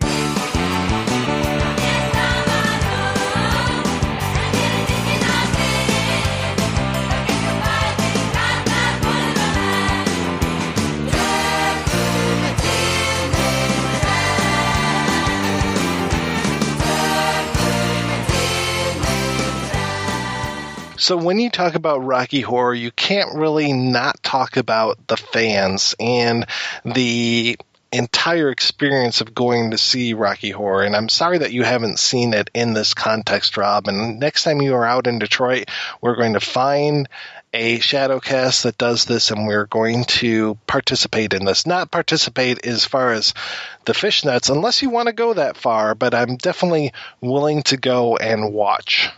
Why not? You see me shiver with anticipation. So when you go to see Rocky Horror, to me there's three things going on. You've got what's on screen, and I've talked about the way that we're kind of breaking the fourth wall with the film quite a few times. You've got what's right in front of the screen, which is the shadow cast. So you have people who are dressing up as the characters and basically acting out the movie, interacting with the screen. There's this whole thing as far as like when the world is turning during the superhero song, they're up there and kind of spinning the screen. And there's people having sex with Charles Gray's chin at certain points. So there's that kind of interaction going on. And then there's the audience sitting out in the theater, and it's this kind of like liturgy. I mean, there's this whole idea of call and response when it comes to the film, and talk about anticipating those lines and being able to almost feed answers to the characters or feed answers to yourself with this kind of call. So how familiar are you with that kind of stuff, Rob? Very little. All I know is that from what I read, I tried to look up like what is in the kit, although I know that they don't do that anymore in most places. And then what some of the line responses are, such as I know what was it when they're getting out of the car and they're like going up to the house, and she's got the newspaper on her head, and someone's supposed to yell out, buy an umbrella, you cheap bitch, or something like that. Which allegedly is the first call out that they had for the film. So good call on that one. Yeah, so, I mean, to me it's kind of funny that way in, like I said, I referenced at the top, The Room, where people will just shout things back at the screen. I don't think that there's any sort of like, okay, at this point you've got to say this or you've got to say that with The Room. But like I said, that's really sort of the only interactive film experience I can think of in that way. Over the years, it's been written down, it's been codified. It definitely changes. It does remind me a lot of the church as far as there are different branches as far as how this stuff goes. Different, just between Fairlane and Briarwood, I mean, it's a 40-minute drive, but it was a totally different experience from one theater to another. A lot of the lines are the same. You know, it's like when you go to a Lutheran funeral versus a Catholic funeral. You're getting up and you're sitting down at pretty much the same time. There might just be a few other differences as far as what you say.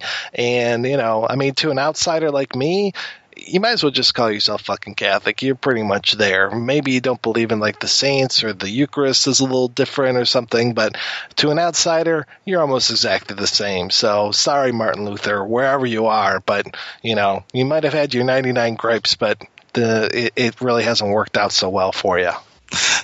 I got 95 theses, but this ain't one of them. Exactly. The Jay-Z or whatever. Yeah. Exactly. Yeah. So, no, I mean, I can understand that. I mean, it just seems that people come to a certain appreciation and they want a certain sort of experience. And I think that that's really what it's about, it seems, is that people are willing to take these things and then sort of, you know, modify them to, you know, whatever it is they want to work with. I'm sure that it's different if you could do everything with all of the props. So I'm sure that when places got rid of the props, certain things had to change in terms of the interactions. Yeah, definitely. And then there were, you know, local differences as well. I mean, I remember specifically in the Touch Me song when she says, I want to go the distance, when people, at least at Fairlane were seeing this, they would say, I want to fuck the Pistons as the next line. So I definitely like that there were some local flavors going on in there. You know, I want to fuck the Pistons isn't necessarily going to translate to Boston, you know, but well, in a different way, maybe in a different context. maybe. But yeah, there's this whole idea of this call and response and having this kind of liturgy of what's going on. And what I find fascinating, though, and I'm curious to expose you to this, Rob, is a lot of, at least when I was going to see this, and this is, you know, late 80s and early 90s, I'm seeing this stuff. And this was, and we've talked about this a little bit before, kind of offline, as far as the wave of political correctness hadn't necessarily crested at this point. So I'm very curious to know if that has affected Rocky Horror, because when I went to see it, there were, even though people that were involved with the film, people who were involved with the shadow cast, people who were out in the audience.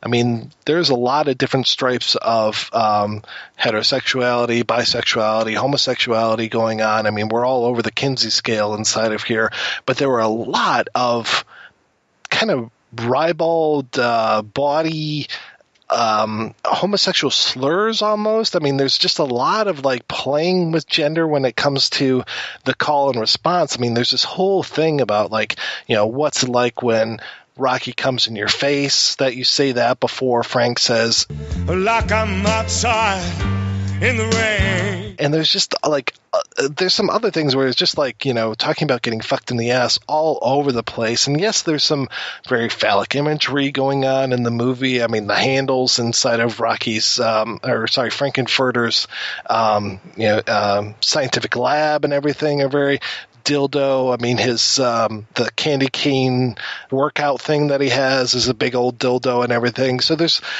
that going on in the film, but it seemed to be taken almost to another level with some of the call and response. So I'm curious if things have changed since, you know, 1978 or whenever the audience participation album came out, which kind of was the way that a lot of kids would learn what you're supposed to say before you went to the show. Do you think that it might also be because some of these places where this was being done, like, for example, maybe the Castro Theater in San Francisco, you would have a large gay audience, and they were using those slurs and those words in a way to play with them and take the power out of them, or because they are gay, they can, you know, quote unquote, get away with it.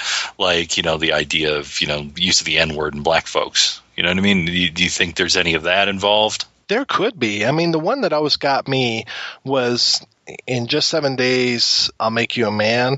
And there's what they changed it to when I was going was in just 7 days and 7 fucks, I'll make you a fag, just like your dad. And it was just like, I mean, even back then, hearing the word fag was just like, eh. And, you know, today I'm kind of hoping that they don't sing that because it's just like, but yeah, I can kind of see, I mean, right around that time also was when kind of like the word queer was being taken back by the gay community. So maybe they were trying to do that as well. Or as you're saying, maybe it is just in context of the audience, it was okay. But to me, it always just made me feel a little skeevy. Yeah, I mean, I can understand that. I can understand how someone can feel uncomfortable with, particular use of language in that way, because the film seems, it seems like the difference between, going and having a good time with the film and then someone's bringing, a little bit more of a raw, interaction on it. And it sounds more serious, you know what I mean? When people use those kind of words, it's like they're injecting this sort of seriousness into it in some way, or this level of meanness that doesn't seem to be in the film. It's not easy having a good time. Even smiling makes my face ache. I know exactly what you mean. I have to say, when we originally, and this was we as in Mondo, Justin, and I, when we covered Shock Treatment way back when, God, it had to have been almost 3 years ago now. One from the vaults. I went on a rant about Shadowcast that I eventually removed from the episode because I am of two minds when it comes to the actual Shadowcast itself. I think if I had ever been part of that, I probably would find it a lot more enjoyable, but sometimes the people that do it, and I think it's more the people that don't necessarily shadowcast Rocky Horror, that are looking for other movies to kind of glom onto. And you had mentioned The Room, and I can kind of see that being a good interactive experience and everything. But then there are people that are just looking for other movies. It's like, what are we going to shadowcast next? What are we going to act out? And I think it was when people started doing that for Repo, the Genetic Opera, that I just lost my shit. And most of the time, I have no problem. You like whatever movie you're going to like. It's fine. It's great. It's grand.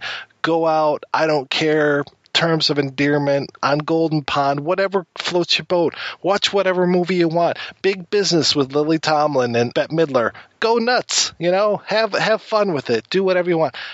But Repo just pushed me over the edge because it felt like it was this manufactured cult film, and I just had such a hard time with people actually enjoying that film, and then much less dressing up like the characters and acting it out in front of the screen. I was like, that sounds like the most pathetic thing I've ever heard of.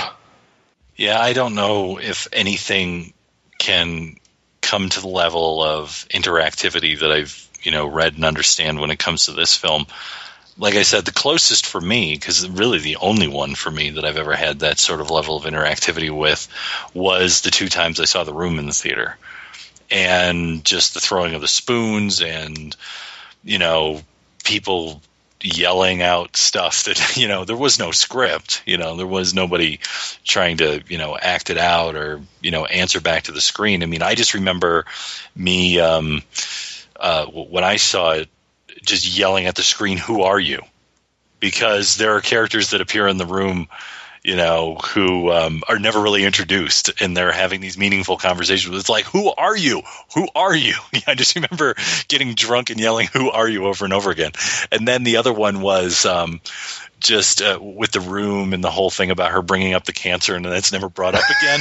And it's like, so what are you going to talk about that cancer again? What's going on with the cancer? That was about like the two things that the audience just seemed to kind of glom onto was trying, to pull answers out of the film by screaming at it. Yeah, the Riff Tracks version of The Room is fucking classic. If you ever get the chance, you absolutely have to see that. I have problems with the Riff Tracks thing, especially when they start trying to riff a really good movie. It's like there are so many bad movies in the world that you could riff. It's like, why would you, it's like, this week we're going to riff Citizen Kane. Really? Starship Troopers. Yeah, Starship Troopers, Star Trek 2, Star Trek 1, Star Trek 5. You got plenty of bad movies. Star Trek 9, Star Trek 10, Star Trek 11. You've got your choice there that if you want to riff on stuff, go nuts, but don't pick the best one and decide to riff on that. I mean, Paul Verhoeven, maybe you start looking at Showgirls instead. Maybe you look at Basic Instinct as a good movie to riff on. But why would you do it for Starship Troopers? So anyway, sorry, let me get off my soapbox about that. But their version of The Room is very good. And they also do some very interesting things. They have that robo-voice type of thing. Robo-voice. That sounds kind of familiar. But robo-voice where it's like Robo Voice coming in and introducing like his friends and stuff, and it always seems to happen right around the time of Tommy Wiseau having sex, and it just destroys his friend, like looking at Tommy Wiseau's big white ass. So it works really well in the context and everything, but I wonder if there are people who are kind of working on the script for The Room. It would be interesting. But, yeah, I would hope to God nobody ever shadowcasts that, because I would not want a naked Tommy Wiseau walking around, or a Tommy Wiseau clone walking around at the front of the theater. Only if it was like a bodysuit, like a foam rubber bodysuit that someone puts on. Oh, that okay. That's good. And I like that. And then we could change it to the Tommy Horror Picture Show. The way that cult has kind of come about is much more organic and everything, and it doesn't feel manufactured. And speaking of manufactured, what did you think of Shock Treatment when you saw it? Well, I watched it just before this recording. So I got home from work, I put it on, and basically it had to run in real time in order for me to finish it before I came on here, so I didn't have time to take a lot of notes. But I remember listening to the episode when you guys did it, 3-odd years ago. And since I had no reference to Rocky... So you're the one download we had. Yeah, it was the one download. Well, you get two, right, each week. One's your mom, and then the other one was me. So I like aspects of it. I find it interesting. It definitely has echoes, but it's its own thing. It's much more contemporary to the time in which it was created in the late 70s and early 80s. It is, two different people playing Brad and Janet. If anything, I would say that it's a continuance of this story, because as I said in the open, the idea that, okay, it's over, the house takes off, it goes back up into space, and they're kind of left there to figure it out. And I get the idea that, okay, they tried to go back to their normal lives, but they had been, profoundly changed, and it just wasn't going to work. The one in there that I like, I would say, much like how most people would latch on to Time Warp in Rocky Horror over all the other songs. Not the other songs are bad, but that's the one that seems to get the most amount of attention. I would say that I think it's "Bitchin' in the Kitchen" is the hit single on that album. Yeah, it's number one with a bullet. Yeah, I think that's the big thing. For some reason, as I was watching it, and this references back to another episode that we did, the guy who's the show host, who's like blind and he's wearing this bad tuxedo, almost reminded me of the character in The Ghastly Horror of Johnny X. Oh, yeah, I can see that. And like he looks kind of like him in that bad tuxedo, and he's on TV and he's a show host and all that stuff. So I was wondering if that was a reference from those guys back to Shock Treatment for some reason. In here, what's interesting is that Richard O'Brien actually looks kind of normal outside of the glasses. I remember seeing publicity stills and stuff like that for Rocky Horror, and Riff Raff kind of creeped me out, especially when I was a kid, when I remember seeing some stuff for Rocky Horror. And just his look in Rocky Horror is much more sinister and, henchman-like. But in here, it's much more antiseptic. Without the glasses, it looks like he could leave the set and have a normal life. Whereas with Rocky Horror, it seems like, okay, Richard, you got to go to makeup before you're going to head out into the world. Yeah, because you're going to make babies cry and people are going to run.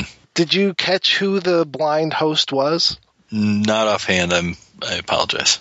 That is Barry Humphries, a.k.a. Dame Edna. Oh, okay. That's interesting. Yeah. Yeah. So, who I believe now is doing the voice of the Goblin King in Lord of the Rings, the Hobbit. That'll do it. That guy gets around. He's still around.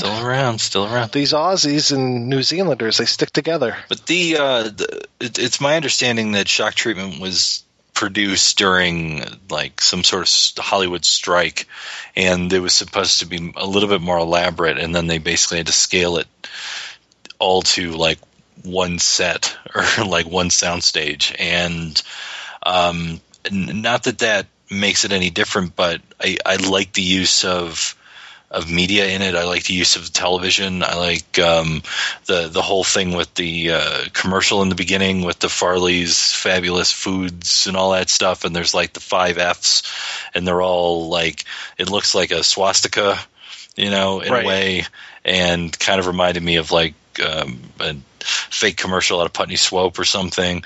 Sort of commentary on commercialism. If I spent another time watching it, I think I'd get more out of it, where I didn't feel like I was pressed for time while I was like trying to make dinner and pay attention at the same time. So I probably missed quite a bit. I really think that there's a lot to Shock Treatment that people don't necessarily see. I didn't necessarily like it the first time that I saw it, but I definitely appreciate it a lot more now. I feel like some of it is kind of manufactured when it comes to the Farley Flavors thing. I mean, as they're doing the F4 kind of thing, it's like, oh, they're people in the audience are probably shouting like, fart and fuck and the F word, fag, and all this kind of stuff. And it's like, oh, really? It felt like there were pauses there for some of the line readings instead. But I think if I can ignore that, and I have kind of grown to ignore that it does have such a nice pointed message about media, and it is talking about reality television before reality television was a reality, that I can definitely appreciate it for what it is, and I do enjoy this. I think the songs are fucking tremendous. I really love a lot of those. I actually think it's an improvement, some of the songs, over Rocky Horror in terms of the intricacies of them. At times, and I think this might just have to do like what we talked about, the whole reference being mostly 1950s, right? So it's much more simpler, Rocky Horror, and I think that's the reason why they still resonate, is because they are simple. And I think that Shock Treatment has a bit more interesting things going on with the music. The one that as I was watching it, as I go, I'm amazed somebody hasn't used this in a commercial. And what it was the black dress. As far back as I can remember being, a healthy male with, all kinds of female friends, is that it's always like women will always say, well, you have to have a black dress. Like you have to have like a classic black dress. Like that's what you need. And I just thought to myself, I'm like, this is great, like someone could take this and use it in some way. I figured in some sort of marketing for, trying to sell black dresses. And what I liked too is that there's a mix as far as, you've got a punk rock song, you've got kind of a disco-y type song, and there's just, it feels like it's more of an speaking to the different music of the time rather than the 50s. But I think the 50s stuff works for Rocky Horror just because of the whole idea of Brad and Janet kind of being stuck in the 50s and everything. And it's so fascinating to me, this whole, and we've talked about this on another episode, and I'll be damned if I can remember which one it was, this weird 50s nostalgia that was happening in the 70s. And it was just like, so this is yet another instance of it. It kind of turns everything on its head, which I appreciate. This is not Happy Days looking lovingly back at the 50s when it's set in the 70s. This is not Grease. This is, which is kind of ironic because Barry Bostwick was originally, that's what he was cast in, as Danny Zuko in Grease. But, this is like taking Grease and turning it on its head. I mean, there's some dark stuff in Grease, don't get me wrong, but it's definitely much more friendly, and especially the movie version compared to what some of these other things where it was like, man, maybe the 50s weren't so good. Maybe you guys were walking around with blinders on, which is kind of what I see more with Rocky Horror. How sentimental. So, Rob, looking at Rocky Horror with very fresh eyes, and I really kind of appreciate that you are not a Rocky fan, as it were, why do you think the Rocky Horror kind of turned into this touchstone for so many people? Well, I think a lot of it, like I said, traces to Ziggy Stardust, at least in my view. It was at the time when Bowie was coming out. He was playing with, androgyny. He was playing with sexuality.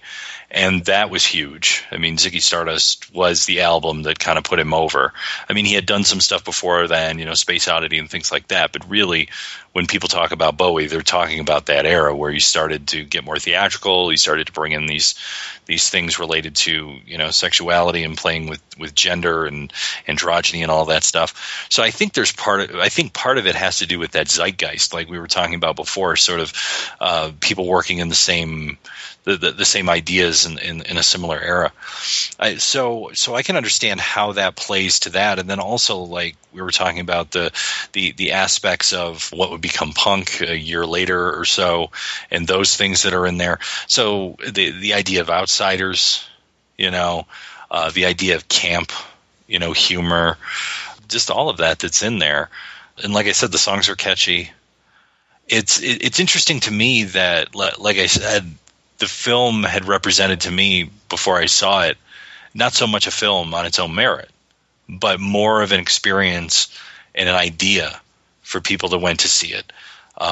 More like performance art on a mass group scale, as opposed to, I'm just going to sit here and eat my popcorn and watch the film. It's like, no, I'm going to throw the popcorn and we're all going to make noise and interact with whatever's on the screen.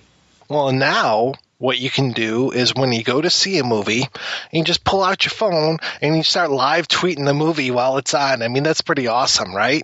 Well, actually, in China, they want to start putting the tweets up on the screen. There's a couple of theaters that are considering that. So that, to me, is horrific. My mother, who took me to a lot of my early film experiences. I mean, I remember going to see a lot of movies with my mom, and my mom always was incensed at people that would talk in movies. And this was obviously in the era before cell phones. But her whole thing was, if you want to talk, stay home. Because TV is free. It doesn't cost you anything. But if I'm paying, at the time was like $3, $5, whatever it was when I was a kid, it's like, you need to shut the hell up. Because, we're here to see the movie. We're not here to talk. And I paid good money. So shut the hell up. And I sort of feel the same way with cell phones and all of that stuff. It's like, really, I used to complain when I was a kid in high school about, attention span problems caused by supposedly MTV. I think in the world we're in now, I was listening to a piece on Marshall McLuhan, and he said, and this was back in the 60s, he said this, he goes, basically living in our modern electronic world, you have to be everywhere and nowhere at the same time. And there's just this, you can't have a point of view when you're everywhere. And it's kind of true, if you're going to be there and you're interacting with this, it's like, how are you paying any attention to this? So it would just be lovely if we could, once and for all, get people to shut the hell up and turn their goddamn phones off. I'll get off my soapbox now. A lot of soapbox stepping on this episode. I find it very interesting that there have been a lot of puff pieces about Rocky Horror over the years. The one thing that always got me was that when people would talk about this film, they didn't necessarily understand the cult around it. And some people would actually claim, kind of like The Room, they would say Rocky Horror is such a bad movie that people come in and they throw things at the screen and they talk over the movie. And it's like, no, not necessarily. Like, I can see that with The Room, but I don't see that with Rocky Horror. No, actually, I did that at The Saint, and I got thrown out for talking back to that film at the Dollar Show, which is, in my memory, the only time that I ever got booted out of a out of a theater. And it was a second run, so it was only $1 show. So The Saint with Val Kilmer? yeah, I got tossed out of that fucking thing. And Elizabeth Shue? Yeah, I wouldn't shut up because I was just like, this movie's terrible. I just started making fun of it. And Elizabeth Shue as a nuclear fucking scientist who keeps the formula in her bra? yeah. So I kept like making fun of it, and somebody in like the 4 people that were in the $1 show, 2 of which was me and the other person I was sitting with, told the ushers, and they came in and they're like, yeah, you got to go. I'm like, all right. The $1 show is so sloppy. I watched the first 20 minutes of A Few Good Men at the $1 show once, and they never put on the anamorphic lens. So it was just all this like tall, skinny actors going around. And I'm just like, is anybody going to go tell them to put on the anamorphic lens? Am I the only person here that is having a problem with this? And I just sat there as long as I could before I was finally the guy that went out and told them. But I was like, nobody else complained about this? What is the matter with you people? The one for me was there was a theater near my house where I grew up that through not only the original number of that theater, which I think was like Theater 3, and then when they remodeled Theater 9, they never bothered to fix the aperture plate. And I used to go up there and I would complain, and I go, you guys are projecting the optical soundtrack. Yeah. I'm like, I can see the squiggly line on the side of the screen. Like, put the right aperture plate in. Oh, okay. I'm like, either that or I can go up and fix it right now, because I worked in projection and take care of it, and go there again, and it's like, is it in Theater 9? Yeah. I'm like, and I go in there, and once again it's still there, and we're talking like over 3 or 4 years that this was like that. It was just and that was a first run. That wasn't even a $1 show. So anyway, see, we're just the kings of digression today. We're getting into all these sides and territory that I'm sure most people who want to listen to about Rocky Horror are not interested in. One of the reasons why we were doing this show, it was kind of this weird things that happen. We've talked about doing a Rocky show for a while, but it was one of those like Blade Runner shows where it's like, what can we say about Rocky Horror that other people haven't said before? And when it came to Blade Runner, it was like, okay, we can find stuff that people haven't said before. When it comes to Rocky Horror, it's a little bit tougher. And there's definitely a lot of interest in this film, still is a lot of interest. I mean, we were offered the new Rocky Horror Treasury book a few weeks ago, which is this kind of nice little book. It's got the like sound panel over on the right-hand side where you can hit for each chapter. It's a different song from Rocky Horror, so you hit those and it plays a little bit from the songs and everything. And I'm curious about some of the rights when it comes to that, because some of the sound clips are like, one's 2 seconds long, the other one's like 30 seconds long, so it's like, could you only play a couple seconds from the song or whatever? But I was kind of hoping that it would be more like the audience participation thing. Like whenever they say Brad Majors, you go asshole. And if they say Janet Weiss, you go slut. So it's like they didn't have that, unfortunately. So it's just this kind of, the songs there. But it's good. I have to say this book, it's pretty short. I read it in about a half an hour. There are definitely more comprehensive books when it comes to Rocky Horror, but this one was a quick read, fairly well done, and it was done by 2 guys who are just kind of legends in the Rocky Horror field. Sal Piro, who is like the guy when you talk about Rocky Horror. He's like, fan club #1 member. He's got the card with like number 001 on there. And then Larry Vizel, who is the co-producer of, and I could be wrong about that, of Rocky Horror Saved My Life, a new documentary that I've actually given to twice now. I gave to it in pre-production, and now they are collecting funds for post-production. The pre-production, I think, was on Kickstarter. Post-production's over on Indiegogo. We'll have links over to that at projection-booth.com. So I was able to speak to both Sal and to Larry about that, and then also talk to Sean Stutler, who's the other producer / director of Rocky Horror Saved My Life. So it was kind of a nice meeting of the minds when it came to these 3 guys with 2 shared projects between them and a love of Rocky Horror that goes back for, in Sal's case, all the way back to the beginning.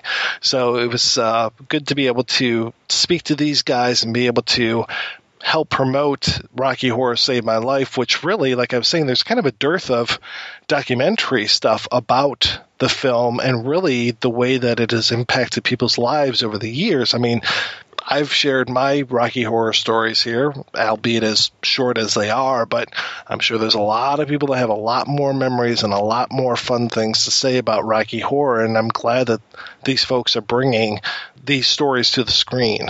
But I think the other part of this is that we decided to do the episode because we also received an email from someone who had written the book and said that, hey, we'd like to talk to you guys.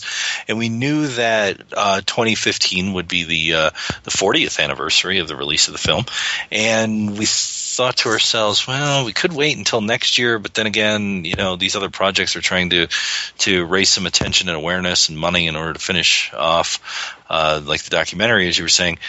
So, and we thought, what better way to share Halloween with you than to do this special episode? So yeah, the documentary, the funding for that finishes on the 31st, appropriate Halloween. So we figured, let's hurry up and get this thing done, put this out there, and then people will have just a couple days to be able to donate to Rocky Horror Saved My Life. If you haven't given money to Rob's project, I would probably send a few more bucks towards that, but definitely Rocky Horror Saved My Life is a project that needs some funding as well. So I've given to both. Don't feel obligated to give to both Rob's project and Rocky Horror Saved My Life, but if you want to, go right ahead. That's absolutely fine. So why don't we go ahead? We're going to take yet another break, and we're going to play. We might as well play all 3 interviews because these guys are all kind of tied together. So we're going to do Sal Piro, Larry Vizel, and Sean Stutler, bing, bang, boom, one right after another. My name is Sal Piro. I'm from New York City. And for the last 38 years or so, I have been president of the Rocky Horror Picture Show fan club. Now, you have kind of become synonymous with Rocky Horror. How do you feel about that? When I first went to see Rocky Horror, I really loved it, and I've always loved the movie, and I continue to love the movie. And it's kind of fun, and it's a privilege that people associate me with Rocky. It's very hard to explain to people, sometimes people out of the loop.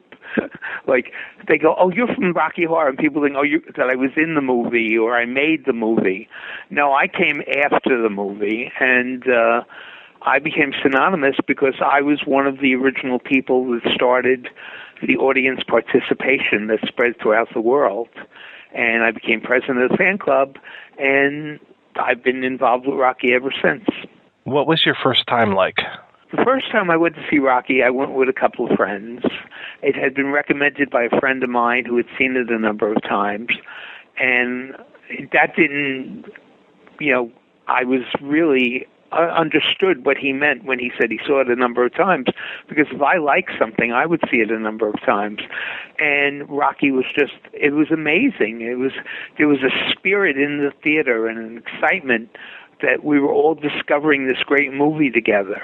And people were cheering and laughing and applauding. And I went home that night. I made sure we were in the Village. I bought the soundtrack that night in a late-night record store.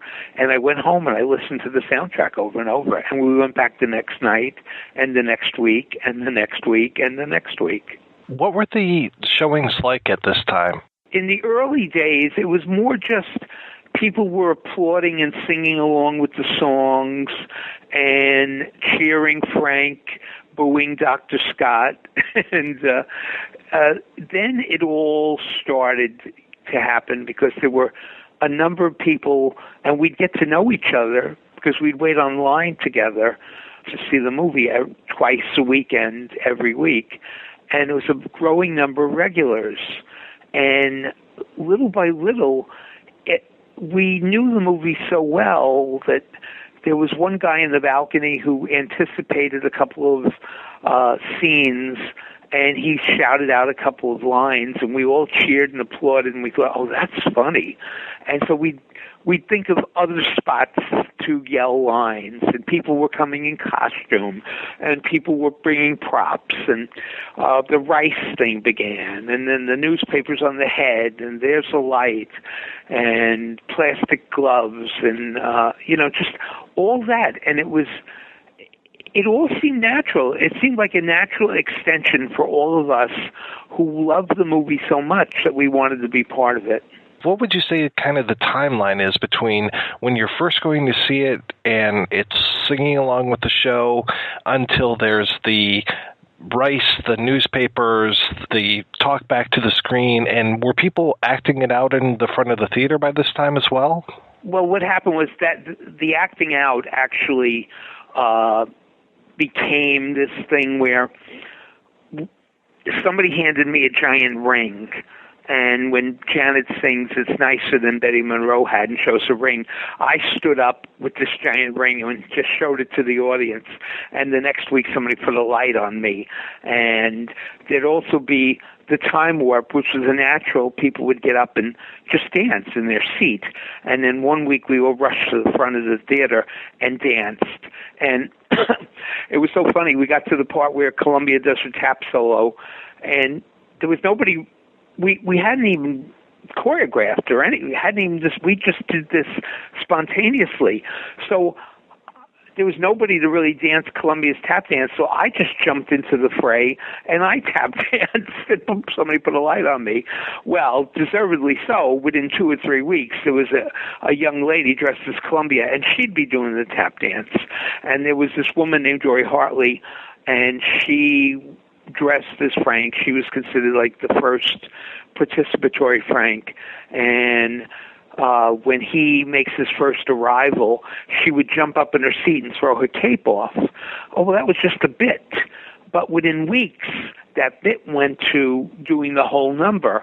So somebody would do the tap dance, and somebody would do Frank's first number, and little by little, everybody was dressing as each of the individual characters, and they were doing all the musical numbers.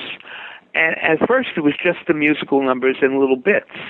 And within weeks and months, we just added to it and added to it and added to it. And we do comedy bits, we do realistic recreations of what was going on the screen, and we were acting out the whole movie. Which came first, the audience participation album or the book? The audience participation album was actually first. That was in 1983, and the audience participation book, I think, was 91. There was a trade paperback that came out in the 70s that Fox had licensed called the Rocky Horror Show book, and they called that the Bible in the old days.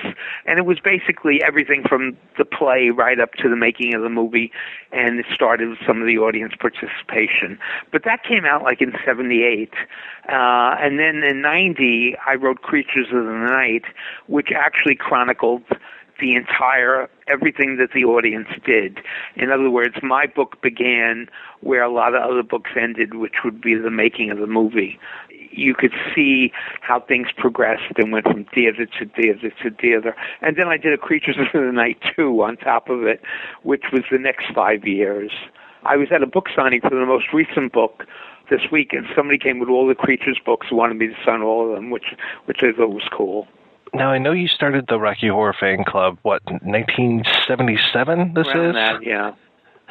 How did you kind of know that there were other people outside of just the Waverly crowd that were enjoying what you were enjoying, and how did this kind of participation and everything spread?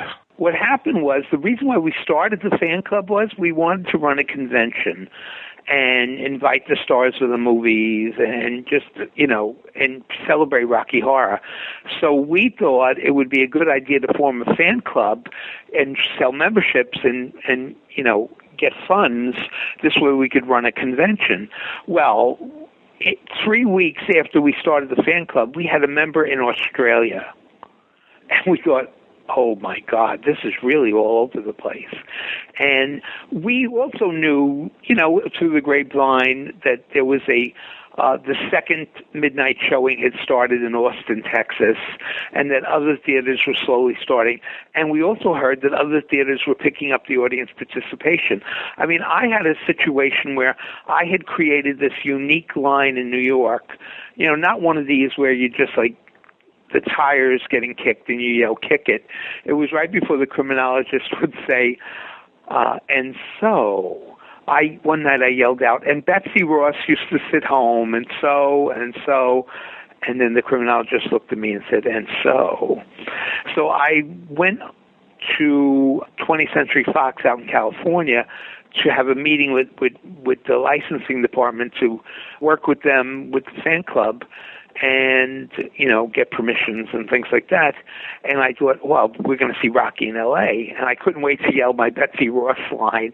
And there I was 3,000 miles from home, and I'm going to yell the line, and the whole audience was yelling it already. It had spread across the country. And that's not a line that, you know, somebody else would come up with. I mean, there are certainly more, you know, elemental lines that can be done, but that was kind of a unique thing, and I couldn't believe that people would go to New York, see it, and then carry their the lines or the participation back to their theaters, and it spread like wildfire. When did you decide to start writing the books about stuff? I had worked with Lou Adler in 20th Century Fox for doing the anniversaries. Like we did the 10th anniversary in New York, and I was the one who helped them put together the show and did a lot of the publicity, did radio interviews and things like that. So I was working with the producer of the film and for special events throughout the years. And when we were about to do the 15th anniversary, they approached me about writing a book. And so I wrote the Creatures of the Night book. And then 5 years later, when we were approaching the 20th anniversary, I wrote Creatures 2.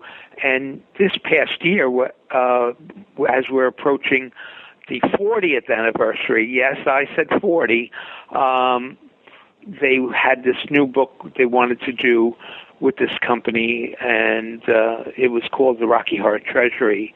And they asked me if I wanted to write it, and I wrote it with Larry Vizel. And Larry is a great guy who really has picked up the torch of Rocky.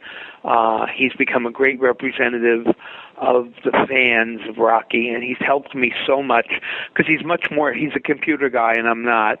He's helped me, you know, bring the fan club into the new century. And so Larry and I wrote this book together, and I was happy to work with him. Why do you think, and I know this is $1 million question, but why do you think Rocky Horror has lasted this long? I mean, some people might look at this and say, come on, it's just a movie. Well, I think one of the main reasons is the whole midnight thing, and it becomes a rite of passage for young people. And then, because it becomes like a rite of passage, sometimes people will then wait till their younger brothers and sisters get a little older, and they'll bring them. And then the next thing you know, they're bringing their children to Rocky. And the next thing you know, they're bringing their grandchildren to Rocky. And it becomes one of those things. And the whole audience participation thing, it becomes, where else can you go at midnight and act incredibly crazy, you know, and you're not in a bar, you're not on drugs, you know what I mean? You're just at a movie, having a good time, shouting at the screen, watching people perform. It's one of those things that it's just been passed on from generation to generation. Everybody used to think because the movie was coming out on video in the 90s that it would screw Rocky up, and it didn't. All it did was give people a chance to own the film. But there's a big difference between sitting in your house all by yourself and watching it on a screen, or being in a theater with 400 people while they're yelling and shouting and dancing in the aisles. I know that you've been very key in coming up with kind of the text, the Bible for everything as far as the participation. Were you also part of the kind of shadow play in front of the screen too? Well, the thing is, I didn't really come dressed as any of the characters.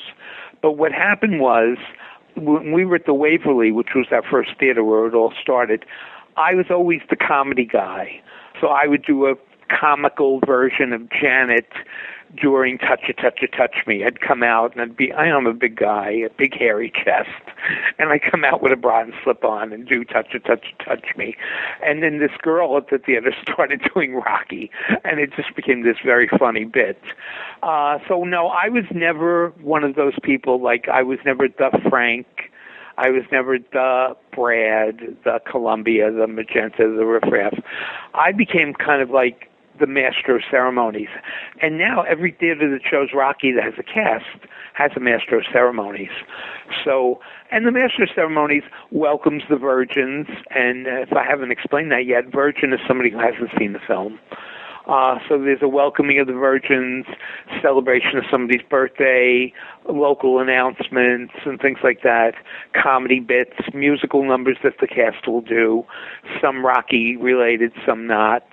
So it became a whole show before the show, and that's kind of been one of my biggest contributions, was starting that whole thing with the show before the show and the announcements, and that all came out of people in the early days were lighting matches or lighters for There's a Light with newspapers on their head and became a fire hazard. And the theater was going to close down. They said, we can't allow this, and nobody would stop.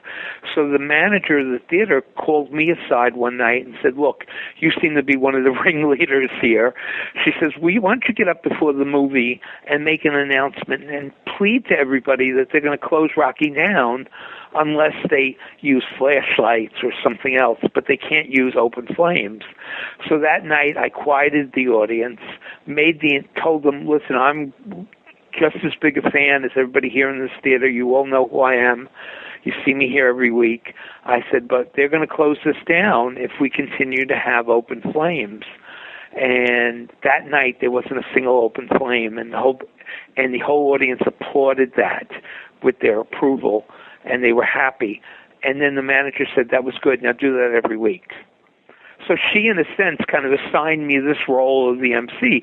Well, the second or third week I'd get up, people would hand me notes. It was Janet's birthday, or this one's, just graduated from college, or let's hear for this guy is bringing his girlfriend, and it's her first time, and she's a virgin, let's welcome her. And that became a whole routine. When did you first kind of get approached by 20th Century Fox? You talked about, what they had been up to as far as supporting the film and everything, but when did you start that relationship with them? Well, they didn't approach me as much as that when we were starting a fan club, we approached the licensing people just to make sure that everything we were doing was kosher. But Fox has kind of stayed out of it. They've let the fans take over. But the relationship I've had over the years is with the producer of the film, who kind of oversees everything. And he's not specifically with Fox, although he produced the movie with Fox, and that's Lou Adler. And Lou Adler is known for the Mamas and the Papas, Jan and Dean, Cheech and Chong, Carole King's multi-million selling album that he produced. He's directed some films. And so it was Lou who realized the value of the fan club and promoting things and being part of the audience participation album and this and that. And so it's Lou that I've really been working with, and we have a great mutual respect for one another. How do you see yourself as kind of this ambassador of Rocky Horror? I try not to be big about it. You know what I mean? I answer people's questions, I attend events, but I always make, and this isn't an act, I always make people realize it's not me, it's them. I'm one person, and it's all of the casts and the people who dress up and the people who go week after week. They're really the ambassadors of Rocky. They're the ones that have been keeping Rocky alive. And when I sign books, sometimes I'll say thank you for keeping Rocky alive. Because without those people, I wouldn't be on the phone with you right now talking, You were even out signing books today, correct? Yeah. I was at New York Comic Con.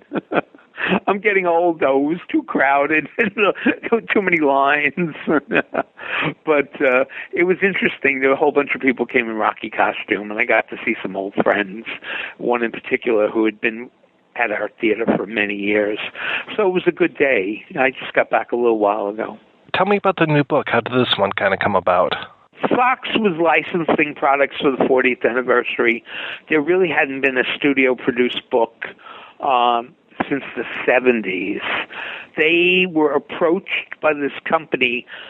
They had done a book, a great book, called The Christmas Story Treasury. And The Christmas Story is that great movie that they play over and over at Christmas time with Ralphie and the little gun and the kid getting his tongue stuck to the frozen pipe and stuff. And they made this great little treasury book on The Christmas Story with little memorabilia and interviews and sound bites. And they wanted to do the same for Rocky. So they approached Fox, they approached Lou, and a deal was struck. And then they were told that I would be a good person to write it. And as I told you before, I didn't want to write it by myself. I wanted to include Larry, and Larry and I did it together. After writing all of these books on Rocky Horror Picture Show, how do you kind of stop yourself from going nuts and just even making it bigger than you have before? You know, I have other interests. I don't go crazy. Rocky is part of my personality. It's certainly a very strong presence in my life. But I don't overdo things. You know what I mean? I really, I'm one of those people that makes sure when I write something, it's written in a way that everybody can understand it. And, I've been very sane about Rocky. And, but I don't let it take over my entire life. I have other interests and I've done other work and stuff like that. But Rocky will always be number one in my life as far as something that drove me. I mean, we're talking about 38 plus years of being involved. That's a long time. What's the current scene in New York now as far as Rocky screenings, and do you still attend? Rocky, there's some theaters around the country that have played Rocky longer in one theater.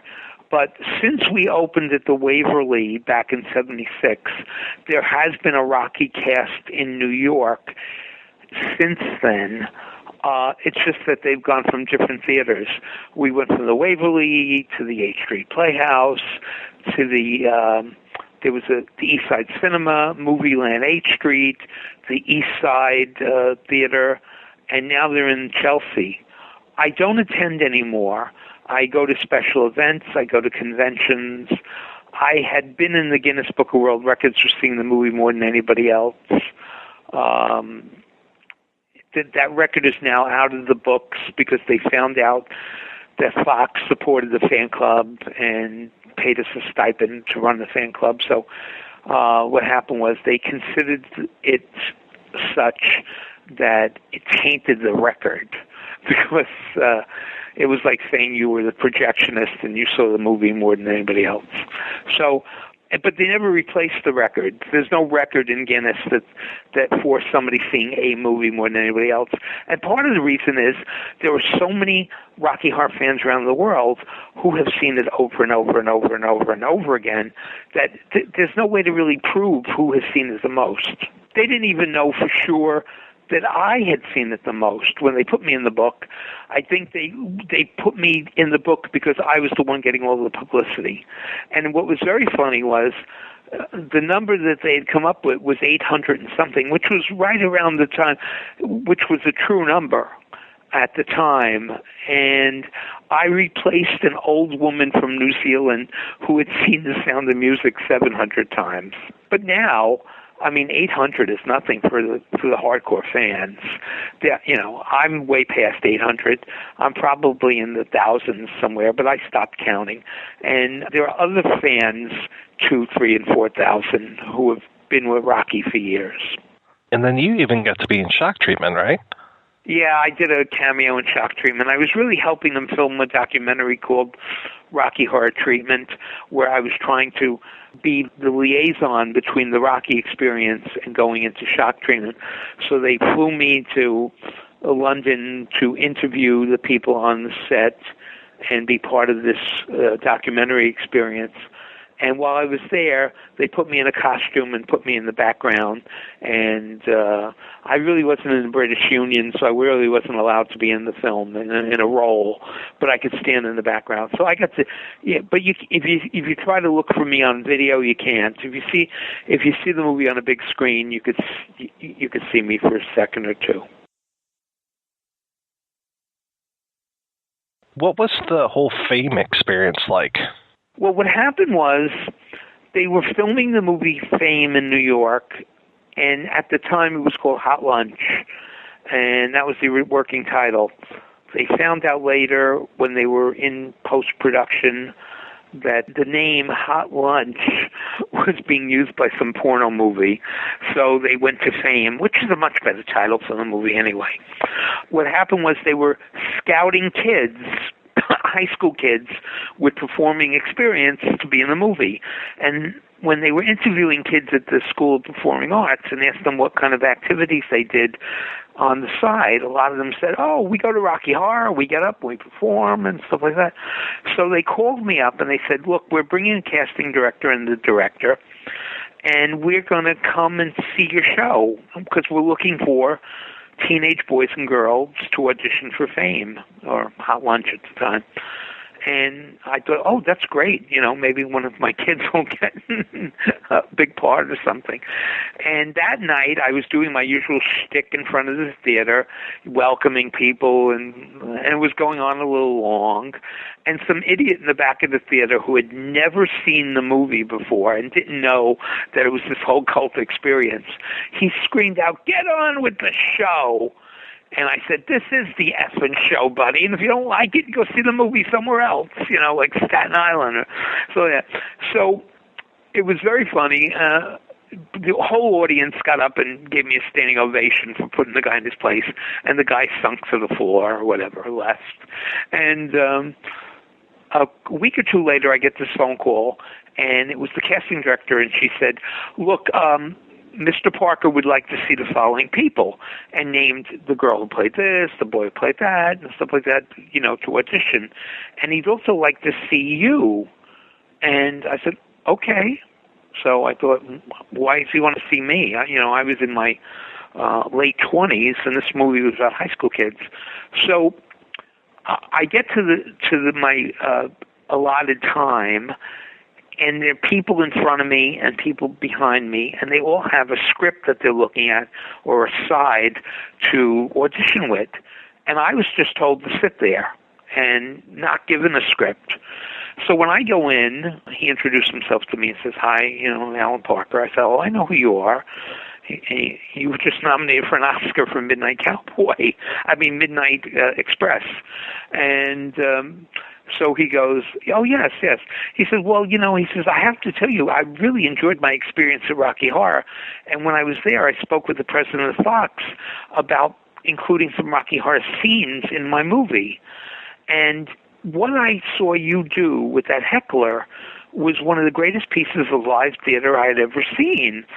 And we loved it so much, we want to recreate that scene in Rocky and also use the whole getting up in the front of the screen Rocky as a plot point for one of the characters who got nervous in front of audiences.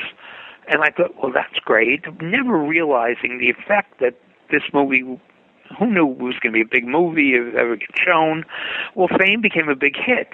After that, because of the exposure, Rocky Horror was packed this was in 81, and it was packed for years to come because of Fame. And I played myself. I had a monologue and handled the heckler. And one of the girls in our cast actually had a small role in the film. And they used all of our people for the Rocky Horror scene. So it was quite an experience. All right, we'd like to welcome everyone here to the Rocky Horror Picture Show here at the 8th Street Playhouse.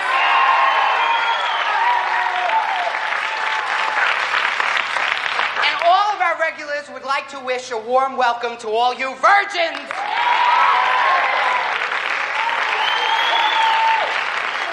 Now, we have some special occasions tonight. Tonight is Gail's birthday.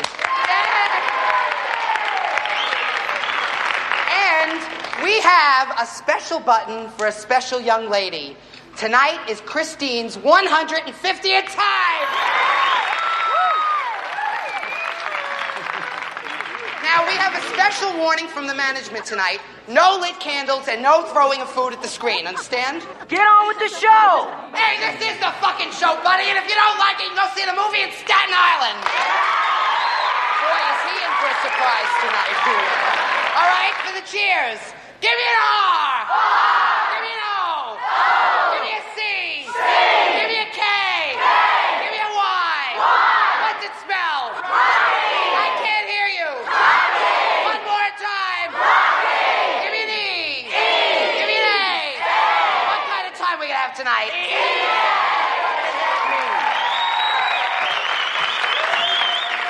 My name is Larry Wiesel, and I am a Rocky Horror enthusiast. Let's go with enthusiast. A regular Frankie fan, that's a good way to go.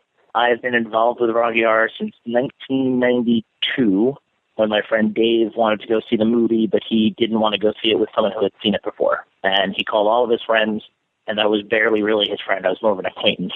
I was the first one who hadn't seen it and wanted to go see it. And he wanted to see it with someone who hadn't seen it before, and I fit the bill. So I went, and 22 years later, it's been quite the life changer. What was your first experience like? It was July 4th weekend, and I distinctly remember there being a girl outside who was wearing a bikini top and cut-off jean shorts, and she had an American flag painted on her face, and she was upset that there, was such a small audience, and there was, over 100 people in the crowd. And I was thinking, wow, what would it be like if this, whole place was packed? And it was still pretty full, but I don't remember seeing much of like a cast per se. I remember there being people running up and down the aisles during Hot Patootie, and I remember during the Virgin ceremony, I don't remember them making any real announcements before the show, but I do remember them calling up virgins as the movie began. And then we had to get into the aisles and get on our knees and beg for a cherry. And I remember thinking, this isn't funny, this is awkward. Like, all right, I'll beg for a cherry. It didn't come across to me as anything really funny and, awkward. But I was like, all right, that's fine, I'll do it. And kind of since then, I've realized, the importance of having an MC that kind of gets everybody in on the joke is kind of important to Rocky Horror. So that was my first experience with Devirginization. I remember they played a cartoon. It was called Life with Tom. It was a Tom and Jerry cartoon. And the movie was nothing fantastic. I didn't think I would be going back again. I did like that people were yelling lines. I thought that was really funny. The audience participation was hysterical. The stuff people were yelling was hysterical. There was this guy whose nickname was Wombat, and he was yelling questions that I was answering as the, that I was getting ready to answer them, and then the movie would answer it for me, and I thought it was hysterical. And then once the movie was over, I was like, all right, well, I'm not going back to that. That was fun. But the next Saturday, I was hanging out with Dave again, and we said, oh, why don't we go back to Rocky Horror and bring friends? And 22 years later, here I am. Where was this first place for you? Paramus, New Jersey, Cinema 35, Paramus, New Jersey, which has since been torn down and rebuilt. I think it's a Starbucks now, which is somewhat upsetting, but I still like getting coffee there, so I can't complain too much. So it's one thing to go and sit in the audience, have a good time, interact with the film, and do that fairly often, once a week or whatever. It's another thing to kind of devote the time that you have to the film. What kind of was that tipping point for you? What made you kind of devote a little bit more than a regular Saturday night? So there were a couple of things. First of all, I went to college in Albany, and they didn't have Rocky Horror up there. So it was somewhat of a case of absence makes the heart grow fonder. Like, I realized, all my friends are there. All those scantily clad ladies are down there. I should probably go visit that show a little more often. So I would go home for the weekends, and not every weekend, but I'd go home and come see the show. And then the other thing that kind of brought me to the next level, so to speak, there were a couple of things. First off, I went to a convention in Washington, D.C., and I remember, again, going to that convention. It was a small little gathering, and thinking, oh, this is fun. They have people from all over the country. It was probably like maybe 8,500 people in this theater. And it was a fun show. They had people in from Frank, I remember, was from Chicago, and I don't really remember where everyone else is from, but I've known the Frank since Gene Shiobari. He's actually a really good Frank. So I saw him over there in Washington, D.C. First time I went to a convention, and I thought, oh, you know what? Maybe I'll throw a convention next year. I'll throw something together, not realizing the undertaking of throwing a national convention for Rocky Horror when I was, 18, 19 years old. And not that I can imagine an 18 or 19-year-old these days being like, no, I'll do that. So I think it was my naivete that kind of brought me to the next level. Was I didn't think it was going to be that hard, and it was a little overwhelming, but I got it done, and a lot of people still talk fondly about those Albany conventions. And also the collecting angle was the other thing that kind of brought me to the next level, so to speak, was there was a guy selling photos on my campus center and from all sorts of movies, and I asked him what he had from Rocky Horror. He had a couple of pictures here and there, and one of them was, I think, Brad's photo from the criminologist's book, from the narrator's book that he uses during the movie.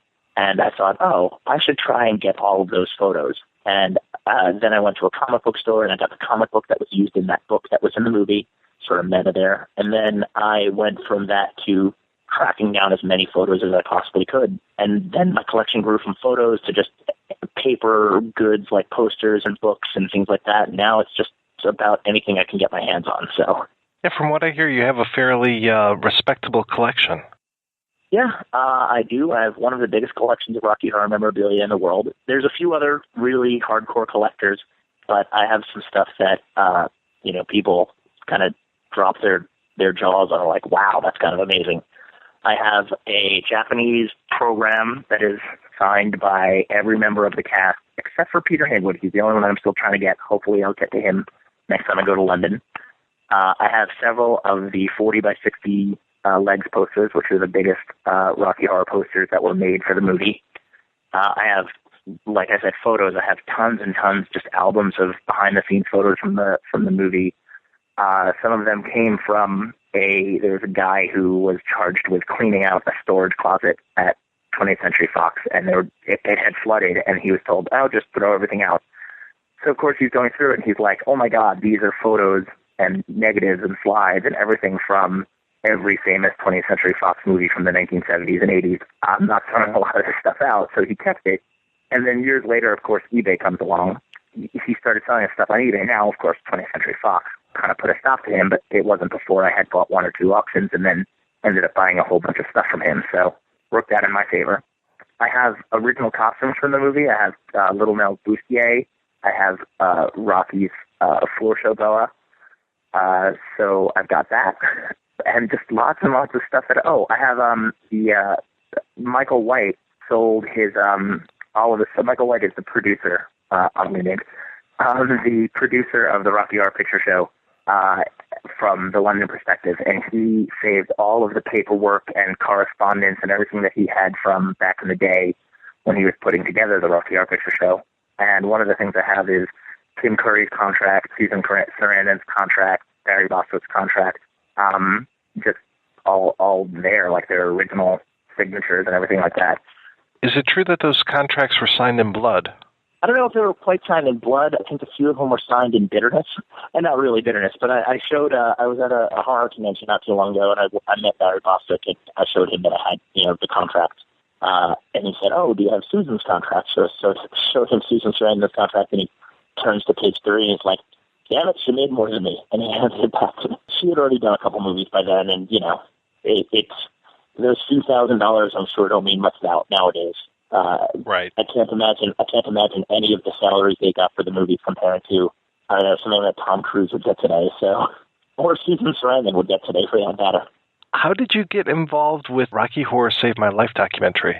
So that was Sean Spetler. The documentary kind of came about from Sean wanted to really do a documentary that reflected the community from inside the community, and it hasn't been done before. There have been a lot of other documentaries made, but they've all been kind of from the outside looking in as somewhat of a look at these weirdos, look at the weird thing these guys do every Saturday night, as opposed to we all love to do this, let us show you why. And that was kind of Sean's vision for this, and I'm very thankful that he kind of brought me along with it. He was transplanted from Indiana to New Jersey, and I think he realizes that we both do good work together, and I'm very, very thankful that kind of brought me in on this and tried to make this work together. Yeah, I think a lot of it is he knows that I have a lot of, contacts and good with talking with people and getting people to open up. So thank you, Sean, for bringing me in and getting on this road trip together. What have been some of the most satisfying things about making this doc? I think it's the stories. I really do like hearing people's stories. There have been a lot of stories that you'd sort of expect, and I don't want to sound terribly negative, but there is somewhat of a, okay, I understand that you tried to commit suicide, and I get it. There are a lot of depressed people who found Rocky Horror and it saved their life. And it's kind of interesting because when you hear the story, it's like, wow, that's phenomenal. That's kind of amazing. But when you hear it over and over and over again, you're wondering, all right, I get it. Or you're thinking, maybe there's something to that. Maybe there really is something to Rocky Horror being more than just, this movie. Maybe it is actually the thing that saves people's lives and that what changes people's lives and gives them a sense of belonging, a sense of community. It's not just your old B movie from the 70s. But the stories that I've heard that kind of fascinated me, there was one story from this one guy who his mother was very religious and he was going to a lot of, church services and things like that. And he was also going to Rocky Horror with his best friend, and they were hanging out and at one point had gotten into a terrible car accident, and his friend died and he was in a coma. And when he came out of the coma, his mother had commented that, none of the church friends had come to visit, but all of his Rocky Horror friends were always there coming and seeing him. And that was kind of made his mother realize this Rocky Horror thing isn't so bad. So I think that was a really interesting story that kind of stuck with me. It was something that I had never heard before. It's also really fascinating to see this from a generational perspective. I mean, you see people who are just getting involved now and just listening to what they're talking about and how Rocky Horror kind of opened their eyes to just the knowledge of the world and seeing what's around them. And also you hear things from people who've been involved in this thing for forever. Just hearing the stories of people who are now parents and have their kids going to Rocky Horror, it's kind of interesting. So yeah, it's pretty fascinating stuff going and listening to people's personal stories about Rocky Horror and how it's just completely changed their lives. Like for me, the fact that I met my wife through Rocky Horror means that my baby would not have existed were it not for Rocky Horror. And that's just something that kind of blows my mind, that it's not just me that has that story. Lots and lots of people have that sort of story of, were it not for Rocky Horror, this person would not actually exist. And that's kind of crazy. How did you meet your wife? So my wife, I met her the old-fashioned way in a chat room on the internet while she was in high school. It was a Rocky Horror chat room. And we didn't start dating all those years ago. That was probably 14, 15 years ago or so. And she lived in Pennsylvania. I lived in New Jersey. And she had since gone on and got married. And then years later, we reconnected. But she was a Rocky Horror fan that was in a cast in Delaware and in Maryland. And then she was going to school she went to school in Indiana and then again in Pennsylvania. And then she had gotten divorced and we then started hanging out. And one thing led to another. And here I am with a baby. How do you think that the release of Rocky Horror on VHS kind of affected the fandom? So I got involved in the fandom after it had come out on VHS. So I only really heard the stories from before it had come out on VHS. I had only heard those stories. I never actually experienced the time before that. But everything that I've ever seen about it was, in order to really kind of get a glimpse of the movie and to really get your costume together and see what was going on, you had to go to a theater to experience it. You couldn't just, watch it from home and stuff like that. So there was nothing to really say. There was no way to experience outside the movie theater. And that really kind of stuck true for just really any movie back then. I mean, it's not the same as going to a movie theater when you're going to watch it on your home TV, right? So I think movies overall changed, but Rocky Horror specifically, when it came out on VHS, gave people the opportunity to experience in their living room. Now, that's good and bad, right? The good is that we get to see in detail what is going on the screen, what is going on with these costumes, what is, how do these people move? Can I practice the time warp? Can I practice hot patchouli? Do I know this, when he lifts his left hand as opposed to when he puts his right hand on his head, things like that. which is great. But the downside is that you now have people who have experienced the movie through a lens that is not the community and not what we've seen before. So attendance in theaters sort of changed, right? People started doing it at home. I think the internet kind of changed Rocky Horror a little bit more than the VHS did, largely because before the internet, the way that people, all the misfits went to Rocky Horror. It was a place where any misfit could be accepted. And it still is that place, but now any misfit can be accepted in their own little group on the internet. So now we have people who are, hey, I'm a band geek. You can hang out with band geeks across the country through the internet. Whereas before it was like, I wanted to go someplace to hang out, and that was what Rocky Horror was there for. But what the flip side of it is now we have a much better way to target and market Rocky Horror to fans that are specifically fans of Rocky Horror, and that's the good news of the internet is. I'd say the internet changed more than VHS, but it definitely did change it when the VHS came out. When it comes to some of the other common themes that you're hearing while you're making the documentary, I want to take a stab in the dark and imagine that gender identity is one of those things. Oh, absolutely. Gender identity is definitely a common theme that I've heard. People are saying that, Rocky Horror and the message of Don't Dream It, Be It, have finally given people the opportunity to say, I am going to go beyond just who I am. I'm actually going to live the life that I want to live because that's who I am on the inside. And if that isn't a story for, both gender identity and also just coming out of the closet with your sexual identity, it just fits perfectly. Tell me, how did you get involved with the Rocky Horror Treasury book? It wasn't really me that said, I'm going to write this book. The publishing company had gotten in touch with 20th Century Fox and with Lou Adler's office and Richard O'Brien's office, and they had kind of put this thing together and said, okay, great, we're going to come out with this great book, but we need someone to write it. So Lou Adler contacted Sal Piro through initially, and the publishers had contacted us through the fan club website, and I helped Sal a lot with the fan club. And when the publishers contacted us through the website, I said, hey, Sal, did you see this? And he said, oh, yeah. Lou contacted me about that. Would you be interested in helping me write this? So we kind of put it together in a very short amount of time, and it came out great. It's, from all accounts, it seems to be a very short, like a guide to Rocky Horror. If someone asks, what is Rocky Horror about, you can hand them this book, they can look at it and get the full 40 years in under 50 pages. How did you decide what to put in and leave out? Well, when you're given a gallon of information and a shot glass of space, it is a little difficult to figure out what it is that you can and can't put in.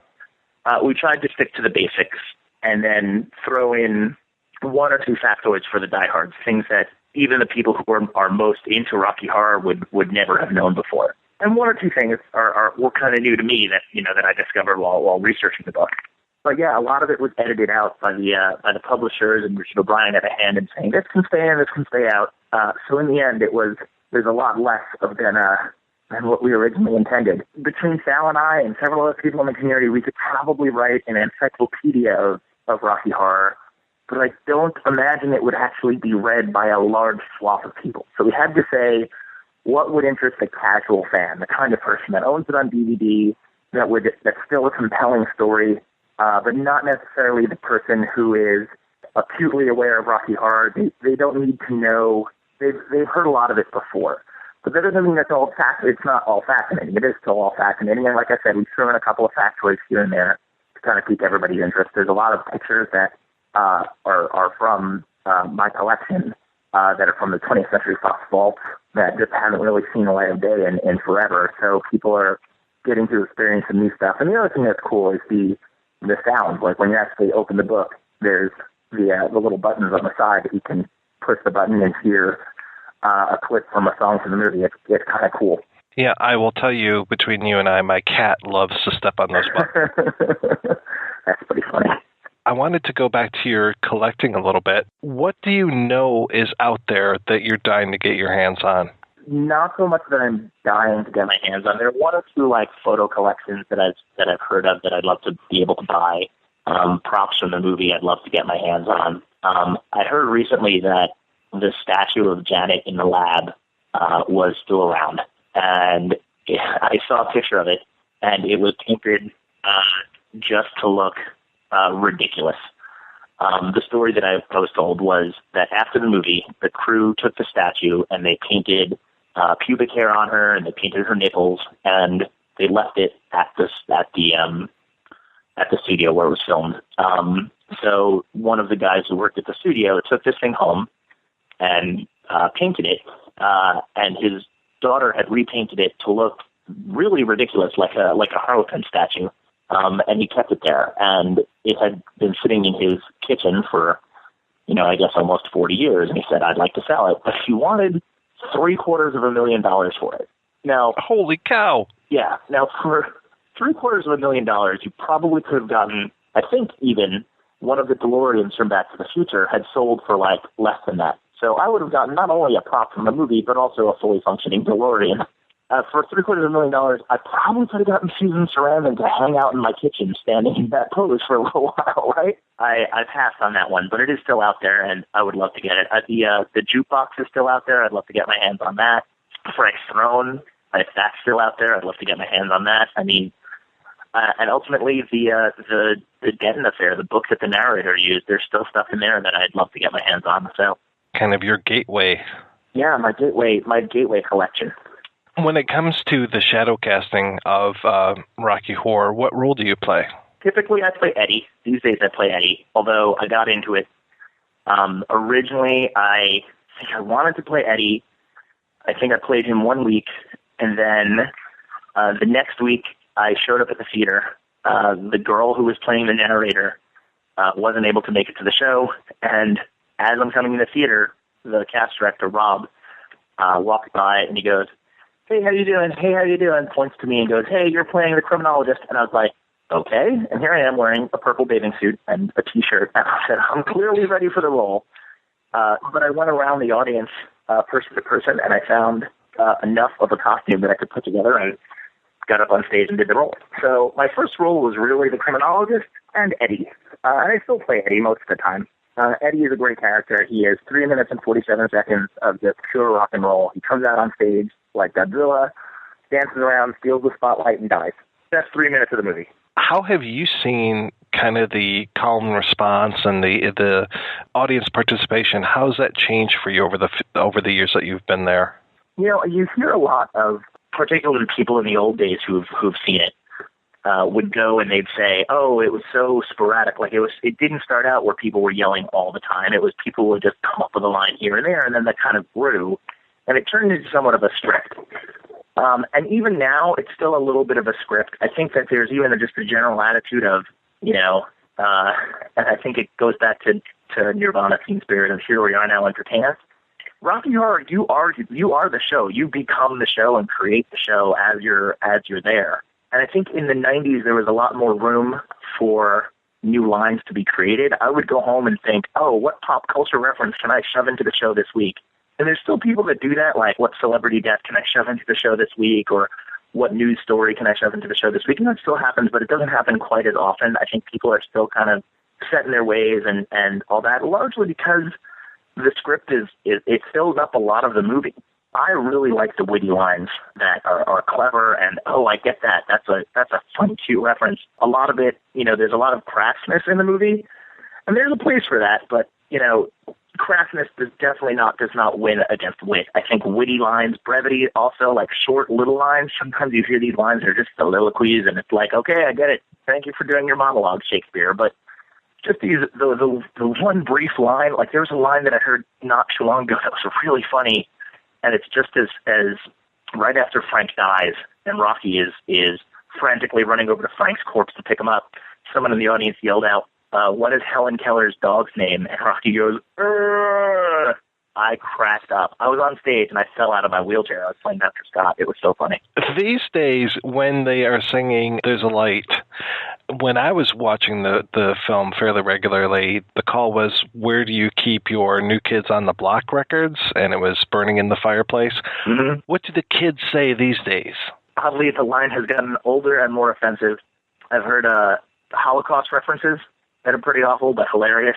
I'm trying to think if there's anything recent that they say, but no fire references have really come up recently that spring to mind. I'll tell you what, though. So back in the day, we always you hold up lighters during that scene.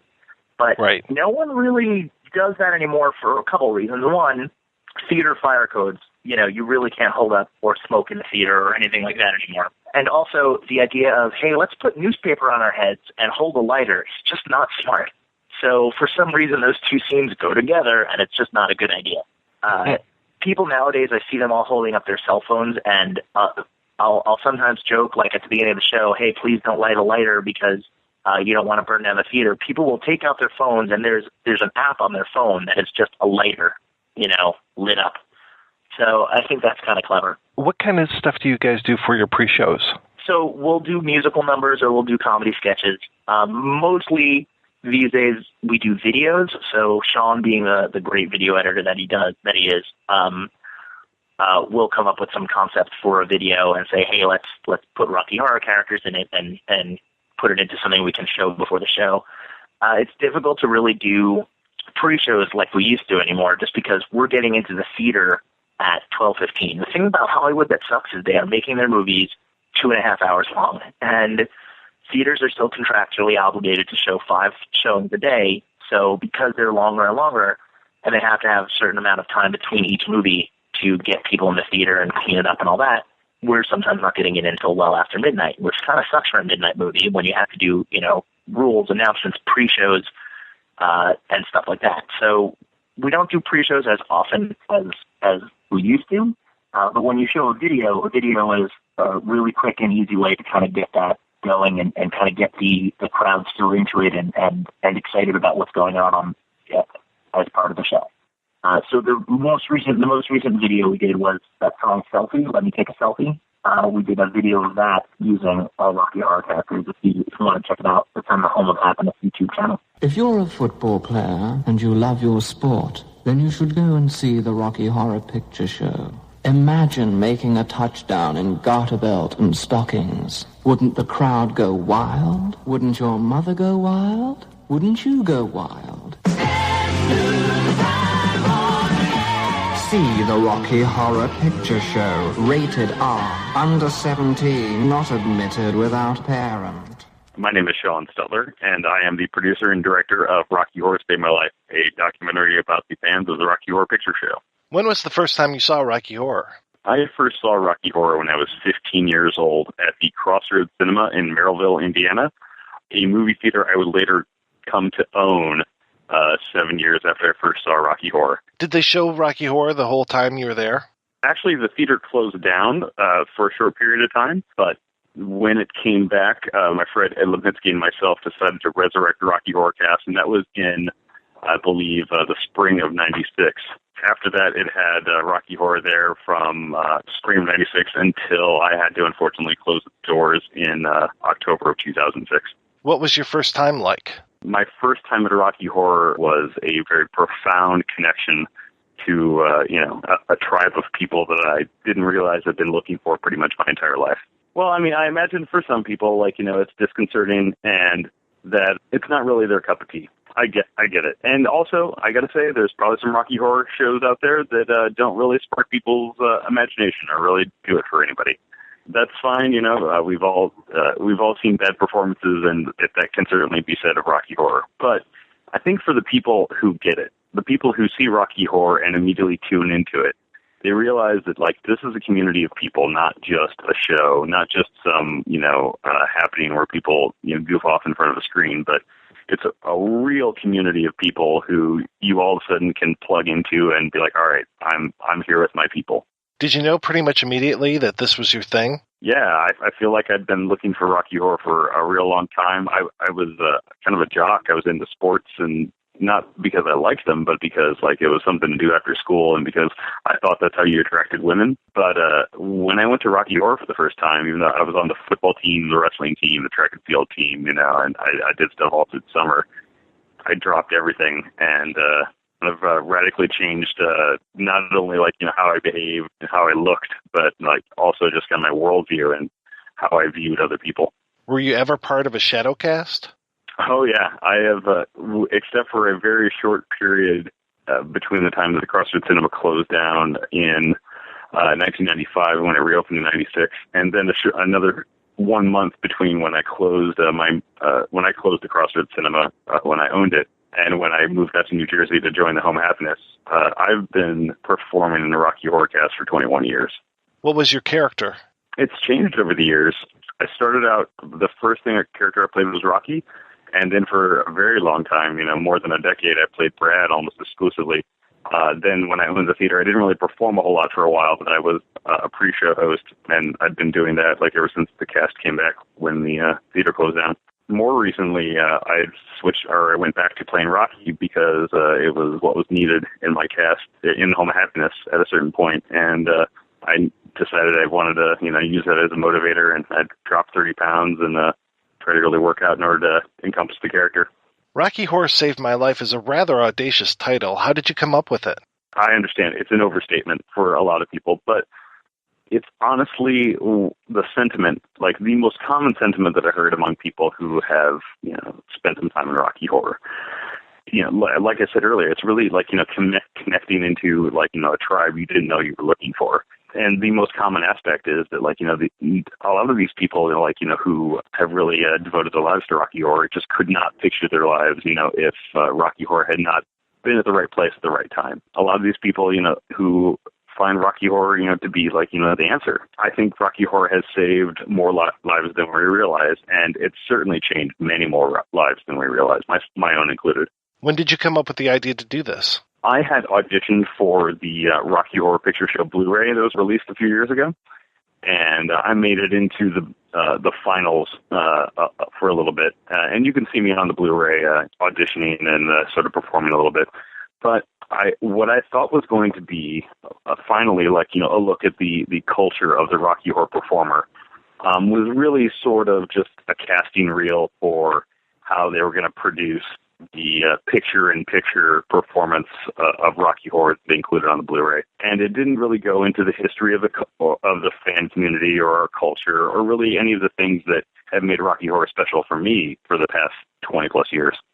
So I was kind of disappointed in that, and I thought at that time, all right, somebody, an actual fan has got to make a Rocky Horror documentary. And since the Home of Happiness and myself had become known for producing Rocky Horror videos that were, of a fairly high caliber, I had an inkling that, it would probably have to be us that did it. The Home of Happiness and, Larry, myself, Liz Bose, several other people who have really put their efforts into promoting the Home of Happiness as planners of Rocky Horror conventions.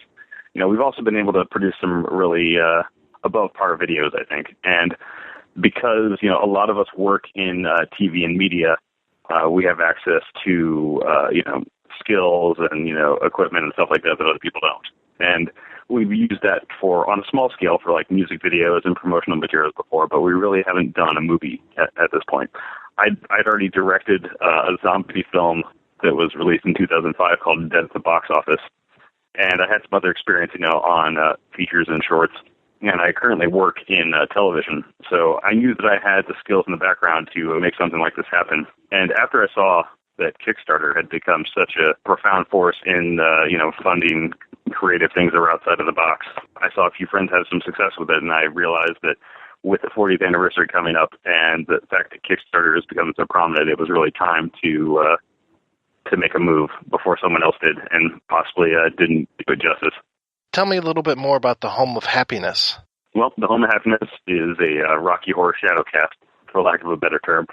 Performing cast that is based out of Montclair, New Jersey. It started, it's just another, local Rocky Horror cast that had the unfortunate position of being located just outside of New York City. And really, if you're going to come all the way, to Montclair, New Jersey, then you're going to probably just go out of New York City to see Rocky Horror. But it enjoyed a good deal of success for some time, due in a small part to Larry Wiesel and his efforts in the national Rocky Horror scene. Larry has produced several conventions even before I moved out here. And the Home of Happiness, kind of got a bit of a name for being well-known in the Rocky Horror community. When I moved out here after closing down the Crossroads Cinema, specifically to join the Home of Happiness and kind of get a foothold in television through connections here, we really wanted to take it to the next level. And I really hate that cliche, but we wanted to step it up and help bring the Rocky Horror community's efforts into more of a professional realm. So we produced the ACO8 Atlantic City Rocky Horror Convention that happened in 2008, and it was at the House of Blues We had a great performance in front of close to 1,400 people. It was a really impressive show from a production standpoint because before that, Rocky Horror conventions had mostly been confined to hotel ballrooms and smaller venues, things like that, unless it was like a Fox-sponsored convention. The fan conventions themselves were fairly small in scale. We really wanted to bring the Rocky Horror convention, into the modern age and make it something that set a new standard. That's kind of the great thing about the Rocky Horror convention community is that, at least once or twice a year, the same group of people gets together because we're some of the only people that will understand each other, and we can, talk shop about doing Rocky Horror and, really get into the nerdy minutia, things like that. The same reason that anyone goes to a fan convention, really. Whereas most conventions are fairly diverse, in their fan base. Like Rocky Horror is one of the few, conventions out there that is specifically devoted to just one movie. It's not even a TV series. It is just one film, not even a series, not a trilogy or anything like that, that so many people devote their lives to, which I think is really impressive. Star Wars at least has 6 films now, and soon it's going to have 9. But Rocky Horror has had just one film, and unlike Star Wars, it's been constantly playing in movie theaters since 1976. So I think that's pretty impressive. Aren't you discounting shock treatment here? Yeah, because I don't think that anyone loves Rocky Horror because of shock treatment. I love shock treatment myself. But I don't think anyone's going to Rocky Horror and be like, this Rocky Horror thing, it's cool, but what really makes it? Shock treatment. No, nobody thinks that. There's, I would say the vast majority of people who would call themselves Rocky Horror fans might not even know that shock treatment exists. I didn't even know, for, I'd say, the first year or so that I was involved in Rocky Horror, that there was a sequel. I thought someone was lying when they told me about it, especially when I saw it. I'm like, how can this be the sequel to Rocky Horror? What's really sort of interesting, though, I think, is that when you look at shock treatment through the lens of reality television, which I think is kind of revisionist in some ways, but when you do that, it's really interesting, that they were presaging a lot of the things that we would come to see in our own, media. We just hadn't, gotten there yet. Tell me more about your Kickstarter for Rocky Horror Saved My Life. What was the reaction to it, and how did the word get out? I came up with the idea for our Kickstarter campaign in the summer of 2013 because of the success of several of my friends in the Kickstarter realm, and because of the timing and the need that I felt for this sort of project. We decided to launch the Kickstarter and announce it with our debut video for it at the RKO convention in September of last year. And that was a great place to kick it off, and we got a lot of people really excited about it. And I think it was before crowdfunding had really jumped the shark, which it possibly has now. So people were ready to dive all in. There were some fantastic people in the community who really probably gave more than they actually could afford, or really stretched themselves financially in order to make donations that were extraordinarily generous happen. And I was very touched and very impressed by the number of people, and their variety of backgrounds that they came from to really come out of the woodwork and support the campaign. So, we launched it at the RKO convention. We tried to promote it at as many local, shows and, at our sister cast as possible. We, Facebook, and all of our social media platforms, Twitter, Instagram, Tumblr, they were really useful in getting the word out to people and also exposing people who might not have normally heard about it through the Rocky Horror convention community to the fact that there was a community and that people were trying to organize it and make a documentary about it. So I really think we reached out to people who maybe had never made the connection that Rocky Horror was that vast or reaching. The most common response was, thank you for doing this, and I'm glad if anyone's going to do it, that it was you guys. Because, like I said, in the Rocky Horror community, the Home of Happiness had been known for the quality of our videos. We really tried to, because we have the advantage of so many people being involved in film and television, we really use that in order to bring videos to the Rocky Horror scene that people hadn't seen before. Other casts will certainly follow suit. When you're talking about the quality of your videos, what kind of videos are we talking about here? We've done a lot of music videos and promotional videos for the Home of Happiness, also the conventions we run, theme nights. If you go to the Home of Happiness YouTube channel, you can see a lot of these. We've done them for the song Shots, Tonight's Gonna Be a Good Night. We did a promotional video to the Kill Bill trailer for our Kung Fu theme night, which I'm personally very proud of. So we tried to bring sort of filmmaking aesthetics, to what are basically just fan videos, Getting back to your initial fundraiser, you asked for $50K. Did that come about fairly quickly, or were you sweating bullets at the end? Kickstarter and the way that it works and just the realities of dealing with the financial situation of people can be a bit misleading. While it is certainly true that we had raised $66,000 in donations or pledges, more accurately, on Kickstarter, that's not the amount of money that we took home. That's not the amount of money that we had to produce the documentary. First off, of that $66,000, you have to expect and understand that Kickstarter and Amazon payments take 10%. So that's $6,600, right away. And actually more like $6,000 because, not all of the payments cleared. So, they take about $6,000, and that takes us down to $60,000. In addition to that nice chunk of change that's gone, there was also a good number of donations that did not clear or did not process. So out of, that then $66,000, there was also $13,000 worth of donations that did not process. So in addition to the 10% that Kickstarter takes, with that amount of transaction failure, we actually only ended up taking back, I think, close to $49,000.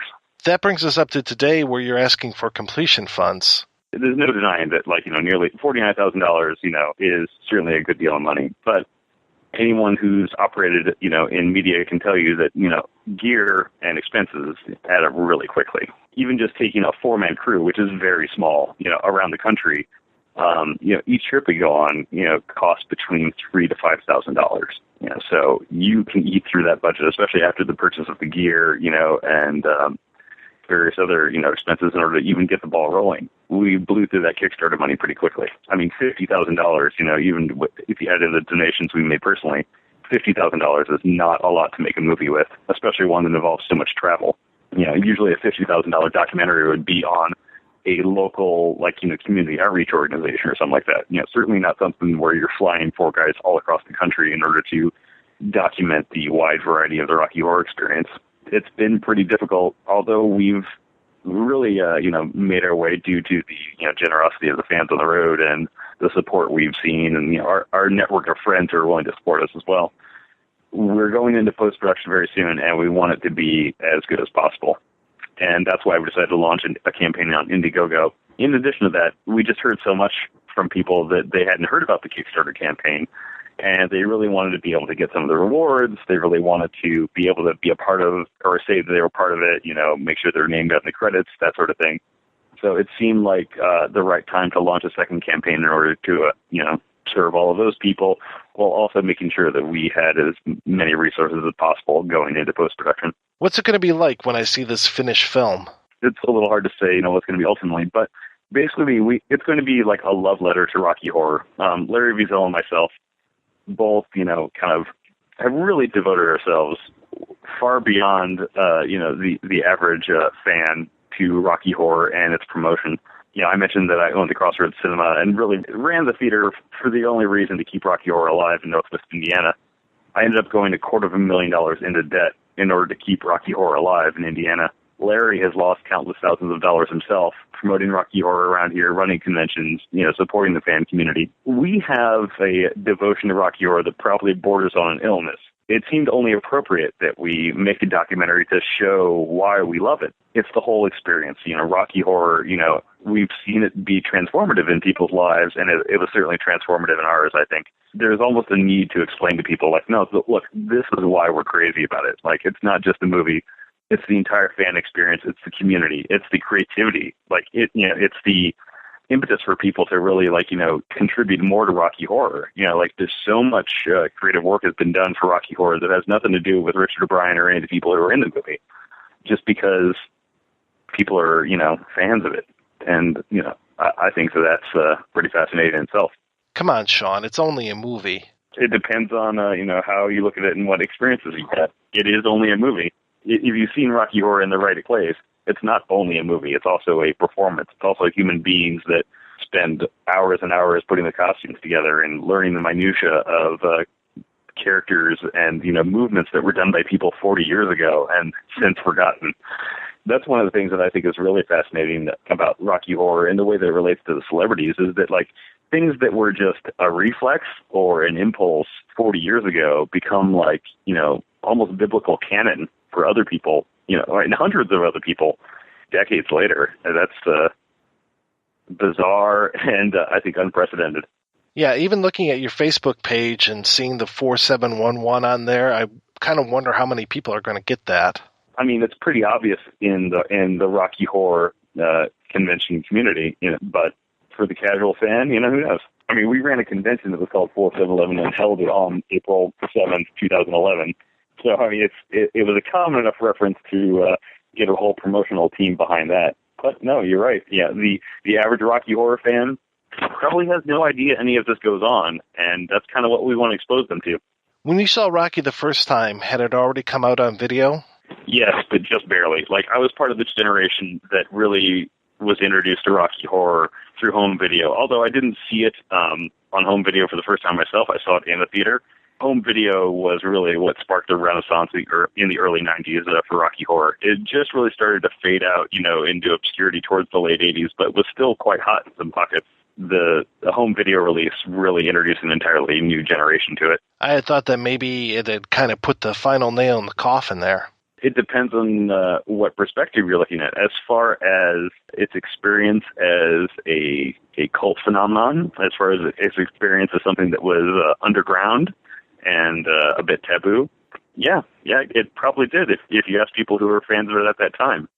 But for that sort of early 90s, you know, Generation X group who were introduced to Rocky Horror by the home video release, and, you know, it's and sort of the resurgence of, I think, 70s nostalgia, too. Without the Rocky Horror video, they never would have heard about it. You know, there's so many places in this country that didn't have access to a live performance of Rocky Horror, and all of a sudden people could go and rent the video.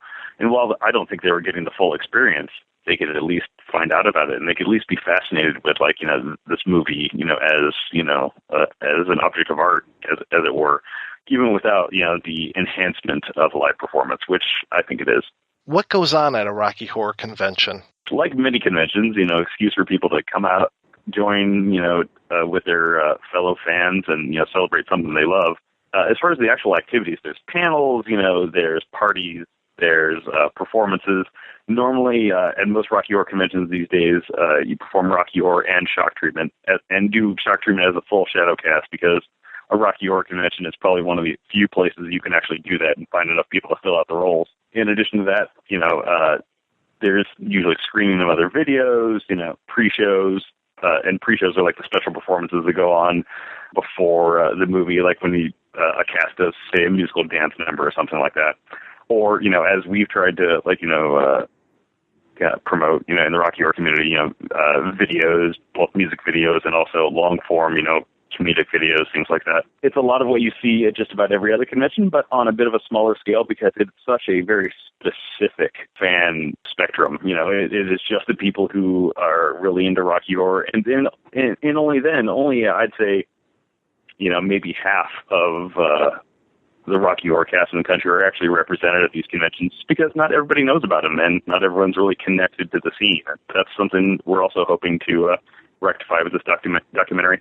Has anyone ever gone through and done some kind of anthropological survey of the different fan groups around the country, when they were founded, how long they lasted, and so on? Not to that extent. There have been papers that have been written about Rocky Horror and sort of its sociological impact, but as far as, like, the anthropology of Rocky Horror casts and in various areas, to my knowledge, no. I honestly think that our documentary is one of the first projects that has ever even been able to look at Rocky Horror on a fairly wide yet personal scale. I know a few other people other than Larry and myself who have been to as many Rocky Horror casts now as we have. We've visited 20 different casts this year, and we're still shooting. We've interviewed more than 300 fans in just about every corner of the country. It's going to be a fairly unique, you know, look at the Rocky Horror community, and I think a historical resource, hopefully, you know, for people to, you know, be able to use and learn from, you know, down the line as well. So other than budget, which I know has to be a major hurdle, what has to be the biggest challenge you've had with this documentary? It all comes down to budget, you know, for the most part, because just about any problem can be solved with enough money. So it's always down to money. But as beyond that, it's logistical issues. It's the fact that most of us, most of my crew works a full-time job, Monday through Friday, and then, we are shooting the documentary Friday night, all day Saturday, into Sunday, and then commute, traveling home, in order to wake back up at 6 a.m. and go to our jobs on Monday morning. Beyond that, several of our crew have families, and people that depend on them and, that they need to take care of. So there's a lot of logistical hurdles, involved with that. Beyond that, just getting the theaters to sign on, we have nothing really to offer them other than promotion, and the fact that, we want to make Rocky Horror a bigger phenomenon in the world than it is. Convincing them, especially the chain theaters, to cooperate and, sign our location agreements and make sure, like we have to prove to them that we have our insurance. And, I can understand, if you deal with Rocky Horror, and view it as just a group of people who come into your theater every week and trash it, you probably don't put a lot of stock into someone coming along and saying, I'm going to shoot a Rocky Horror documentary. Because, chances are they're just some jack-off, film student, or maybe not even that. Larry and I, are not 19. We've each been doing Rocky Horror for more than 20 years. So, and we have some experience in producing large-scale events and, and films, videos, that sort of thing. So we really thought that we could do justice to the fan community with this documentary.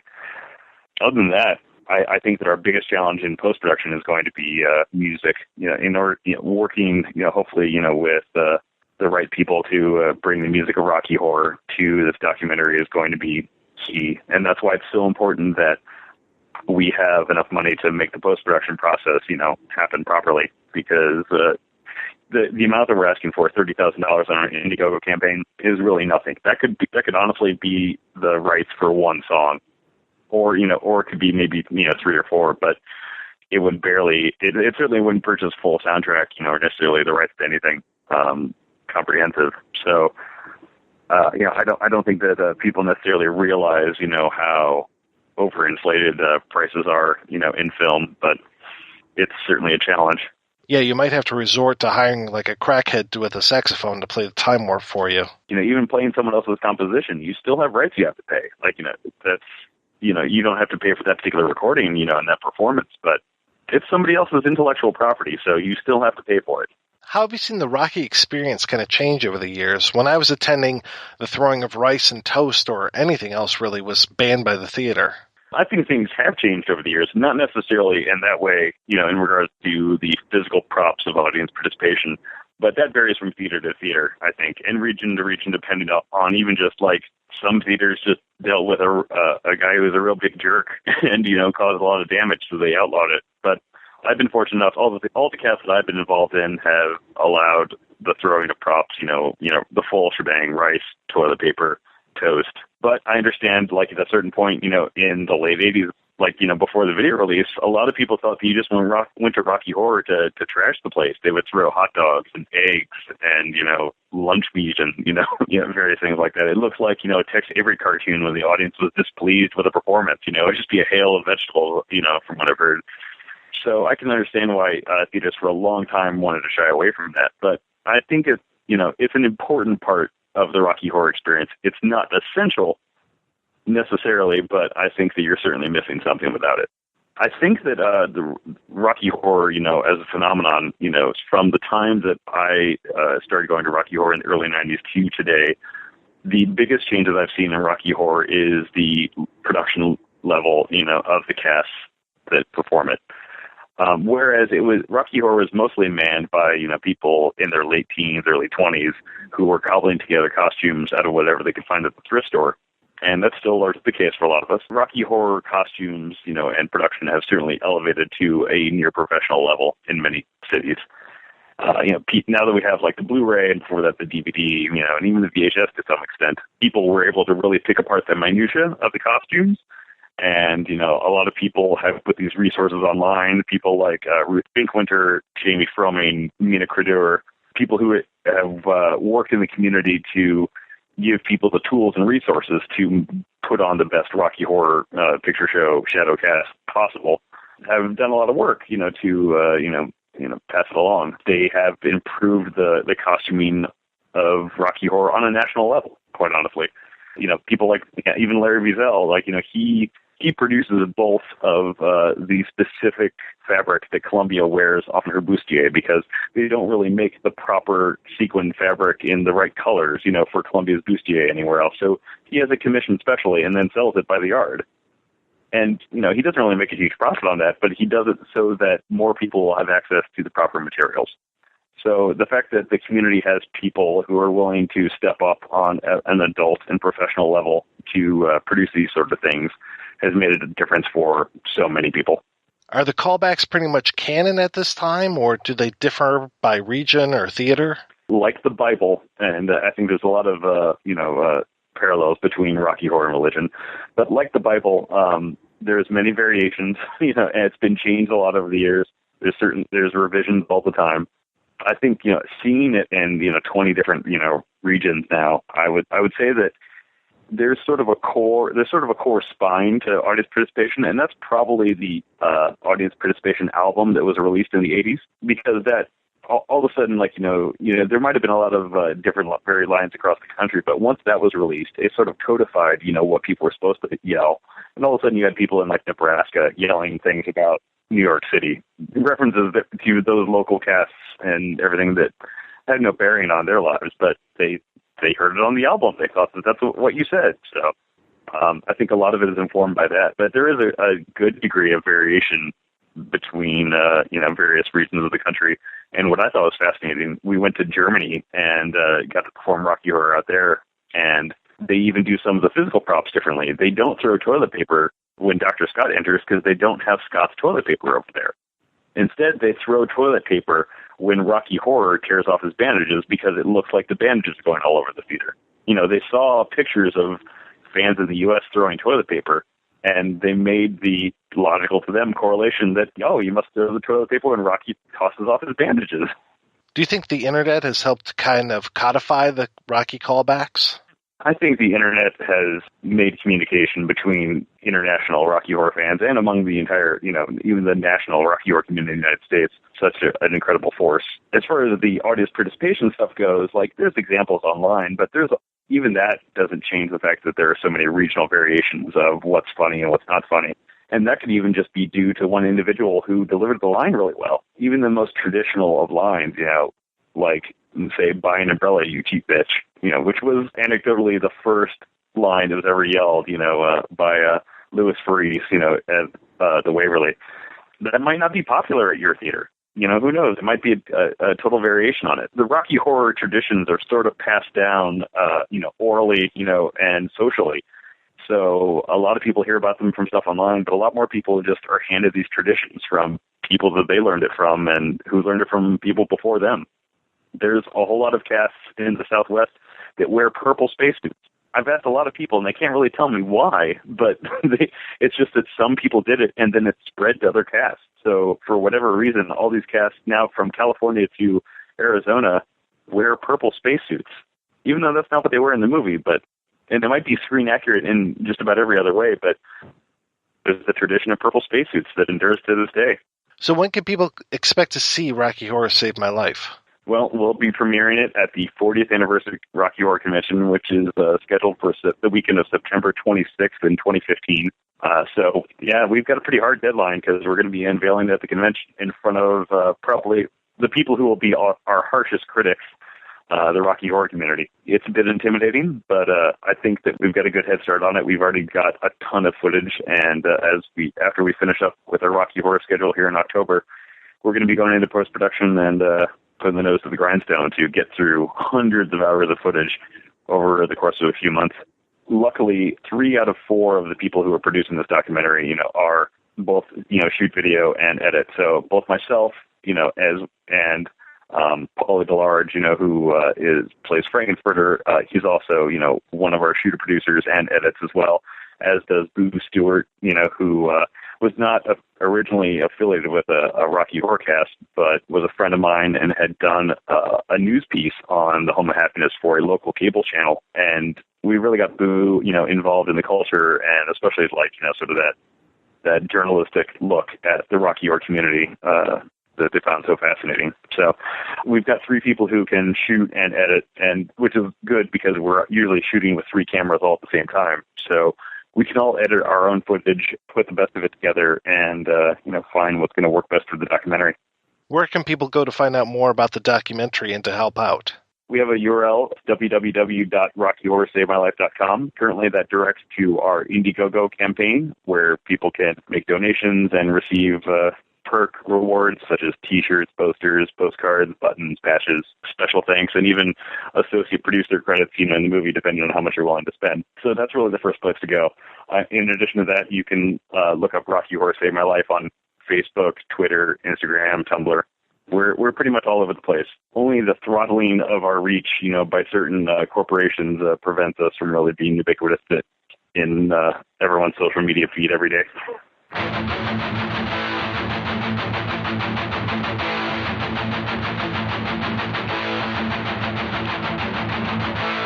너나께도 시간은 빨라. 광긴 대가를 치르지. 잘 들어봐. 오래 걸리진 않아. Do it, 생각나. No time for you to go. 술 마시고 놀자. 오늘 미친 누르고 공부 가면 나올 때. Let's do the time of day.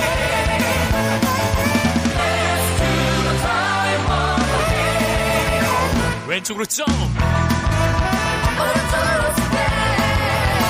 손은 엉덩이에.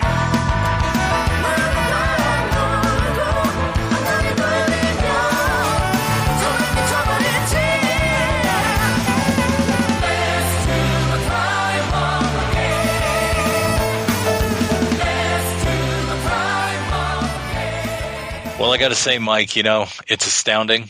Time is fleeting, and it's time to wrap up the show. So listen very closely. Not for very much longer. Yeah, that's right. I want to thank the special guests, Sal Puro, Larry Wiesel, Sean Stetler, Scott Michaels, and Jeffrey Weinstock for all coming on and talking to us about their love of Rocky Horror and their various projects they have and books and film and all that stuff. Of course, you can find links to all of that, these fine projects from these fine gentlemen over at our website, projection-booth.com. And, we hope you've enjoyed our hospitality. Your horse brutality? And that, too.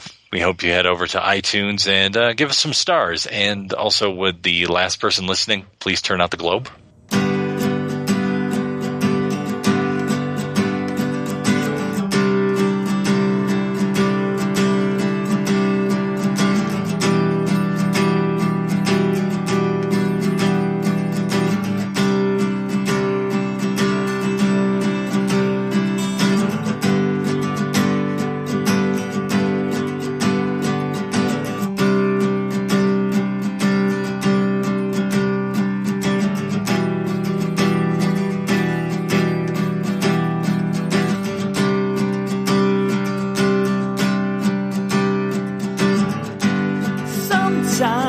Sometimes it's hard trying to figure out who you want to be. Sometimes it takes too long to realize that you fit perfectly. Just know there's a place you can go called the Rocky Horror Picture Show. Remember when you're at your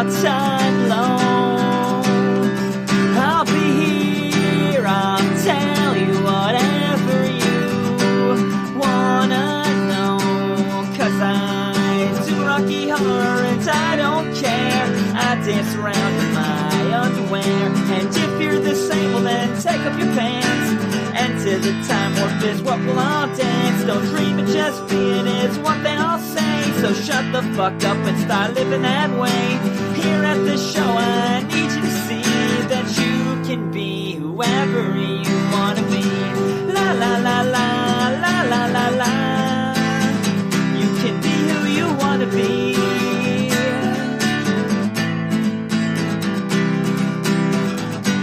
Sometimes life is hard, so just keep throwing your playing cards. Where Brad is still an asshole, and Janet's still a slut, and Frankenfurter fucks everyone in the butt. Throw your eyes in the air like you just don't fucking care. And if they give you a shit 'cause you're gay, here is what you say. I do Rocky Horror and I don't care. I dance around in my underwear. And if you're the same, well then take off your pants. And to the time warp is what we'll all dance. Don't dream it, just be it is what they all say. So shut the fuck up and start living that way. Here at the show I need you to see that you can be whoever you wanna be. La la la la, la la la la. You can be who you wanna be. For the queers and the nerds and the dweebs and the freaks and that kid over there who just pissed in his seat. For the trannies and weirdos and all of the geeks and all of the kids who will fall in between. You can be who you wanna be. You can be who you wanna be. I do Rocky Horror and I don't care. I dance around in my underwear. And if you're the same, well then take off your pants. And to the time warp is what we'll all dance. Don't dream it, just be it is what they all say. So shut the fuck up and start living that way. Here at the show I need you to see that you can be. That you can be. That you can be. That you can be. I do Rocky Horror and I don't care. I dance around in my underwear. And if you're the same, well then take off your pants. And to the time warp is what we'll all dance. Don't dream it, just be it is what they all say. So shut the fuck up and start living that way. Here at the show I need you to see that you can be whoever you wanna be.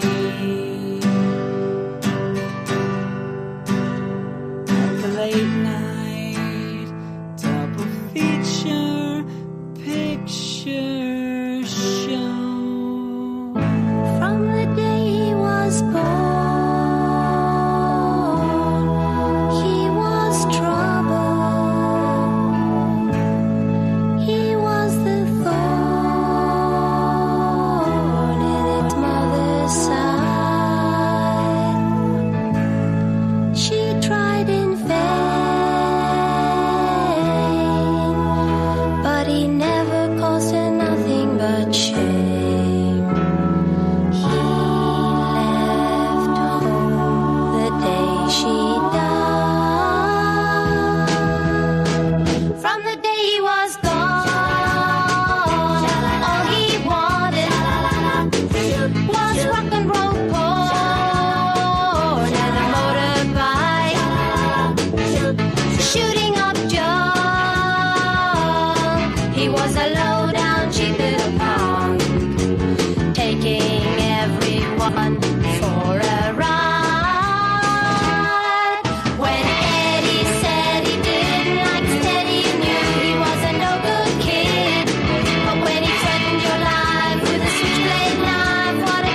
Edith Sitwell giving readings, 14 Moscow Road. Osbert giving champagne parties, Sashi's got it colder. Gertrude's hanging pictures, Alice making tea. Me, I do the only thing that still makes sense to me. I do the rock. I do the rock, rock. John and Yoko farming beef, raising protein a quarter. Sometimes they make love and art inside the Dakota. Rodney's feeling sexy, Mick is really frightfully bold. Me, I do the only thing that stops me growing old. I do the rock. I do the rock, rock. I do the rock, rock, rock. Well, it's stimulating.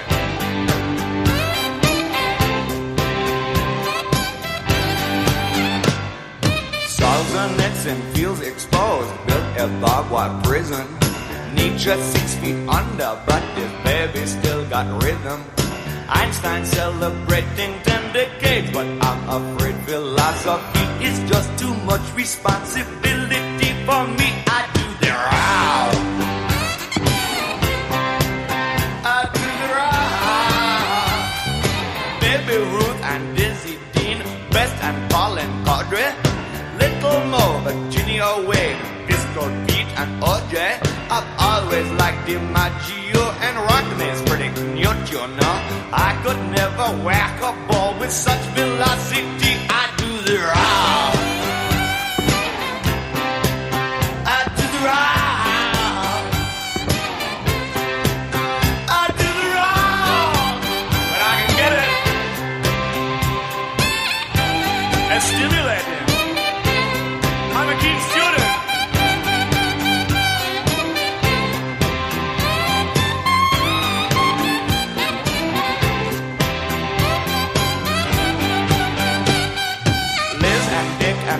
And Liza, Jacqueline, Kate and Farrah, Meg and Roddy, John Travolta, Governor Brown and Linda, Interview and People magazine, Miss Rona and the Queen. It must be really frightful to attract publicity. I do the rock myself. I do the rock. Carter, Begin and Sadat, Brezhnev, Teng and Castro. Every day negotiate us closer to disaster. Idi Amin and the Shah and Al-Fatah is quite bizarre. I could never get the hang of ideology. I do the round. I do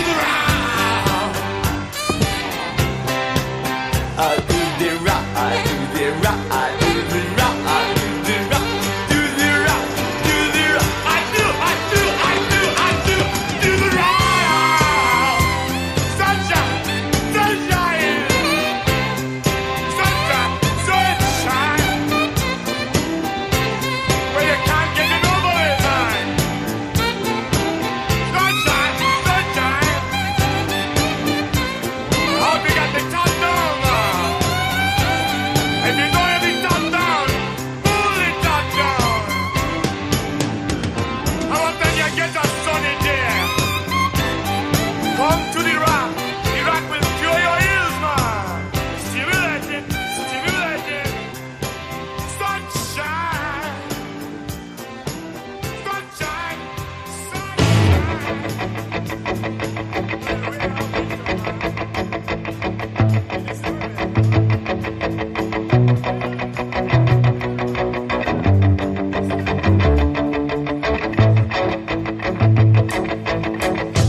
If you enjoy this show and want more people to know about it, head on over to iTunes, leave a comment, and rate it 5 stars. Make sure you like and share us on Facebook, and don't forget to follow us on Twitter. Just search for Christopher Media. Thank you in advance for supporting Christopher Media by clicking on the PayPal button and by clicking through to all the sponsors who support ChristopherMedia.net. Most importantly, we would like to take the time to extend an extra special thanks to you. Christopher Media could not exist without your support. Thank you for visiting ChristopherMedia.net, and thank you for listening.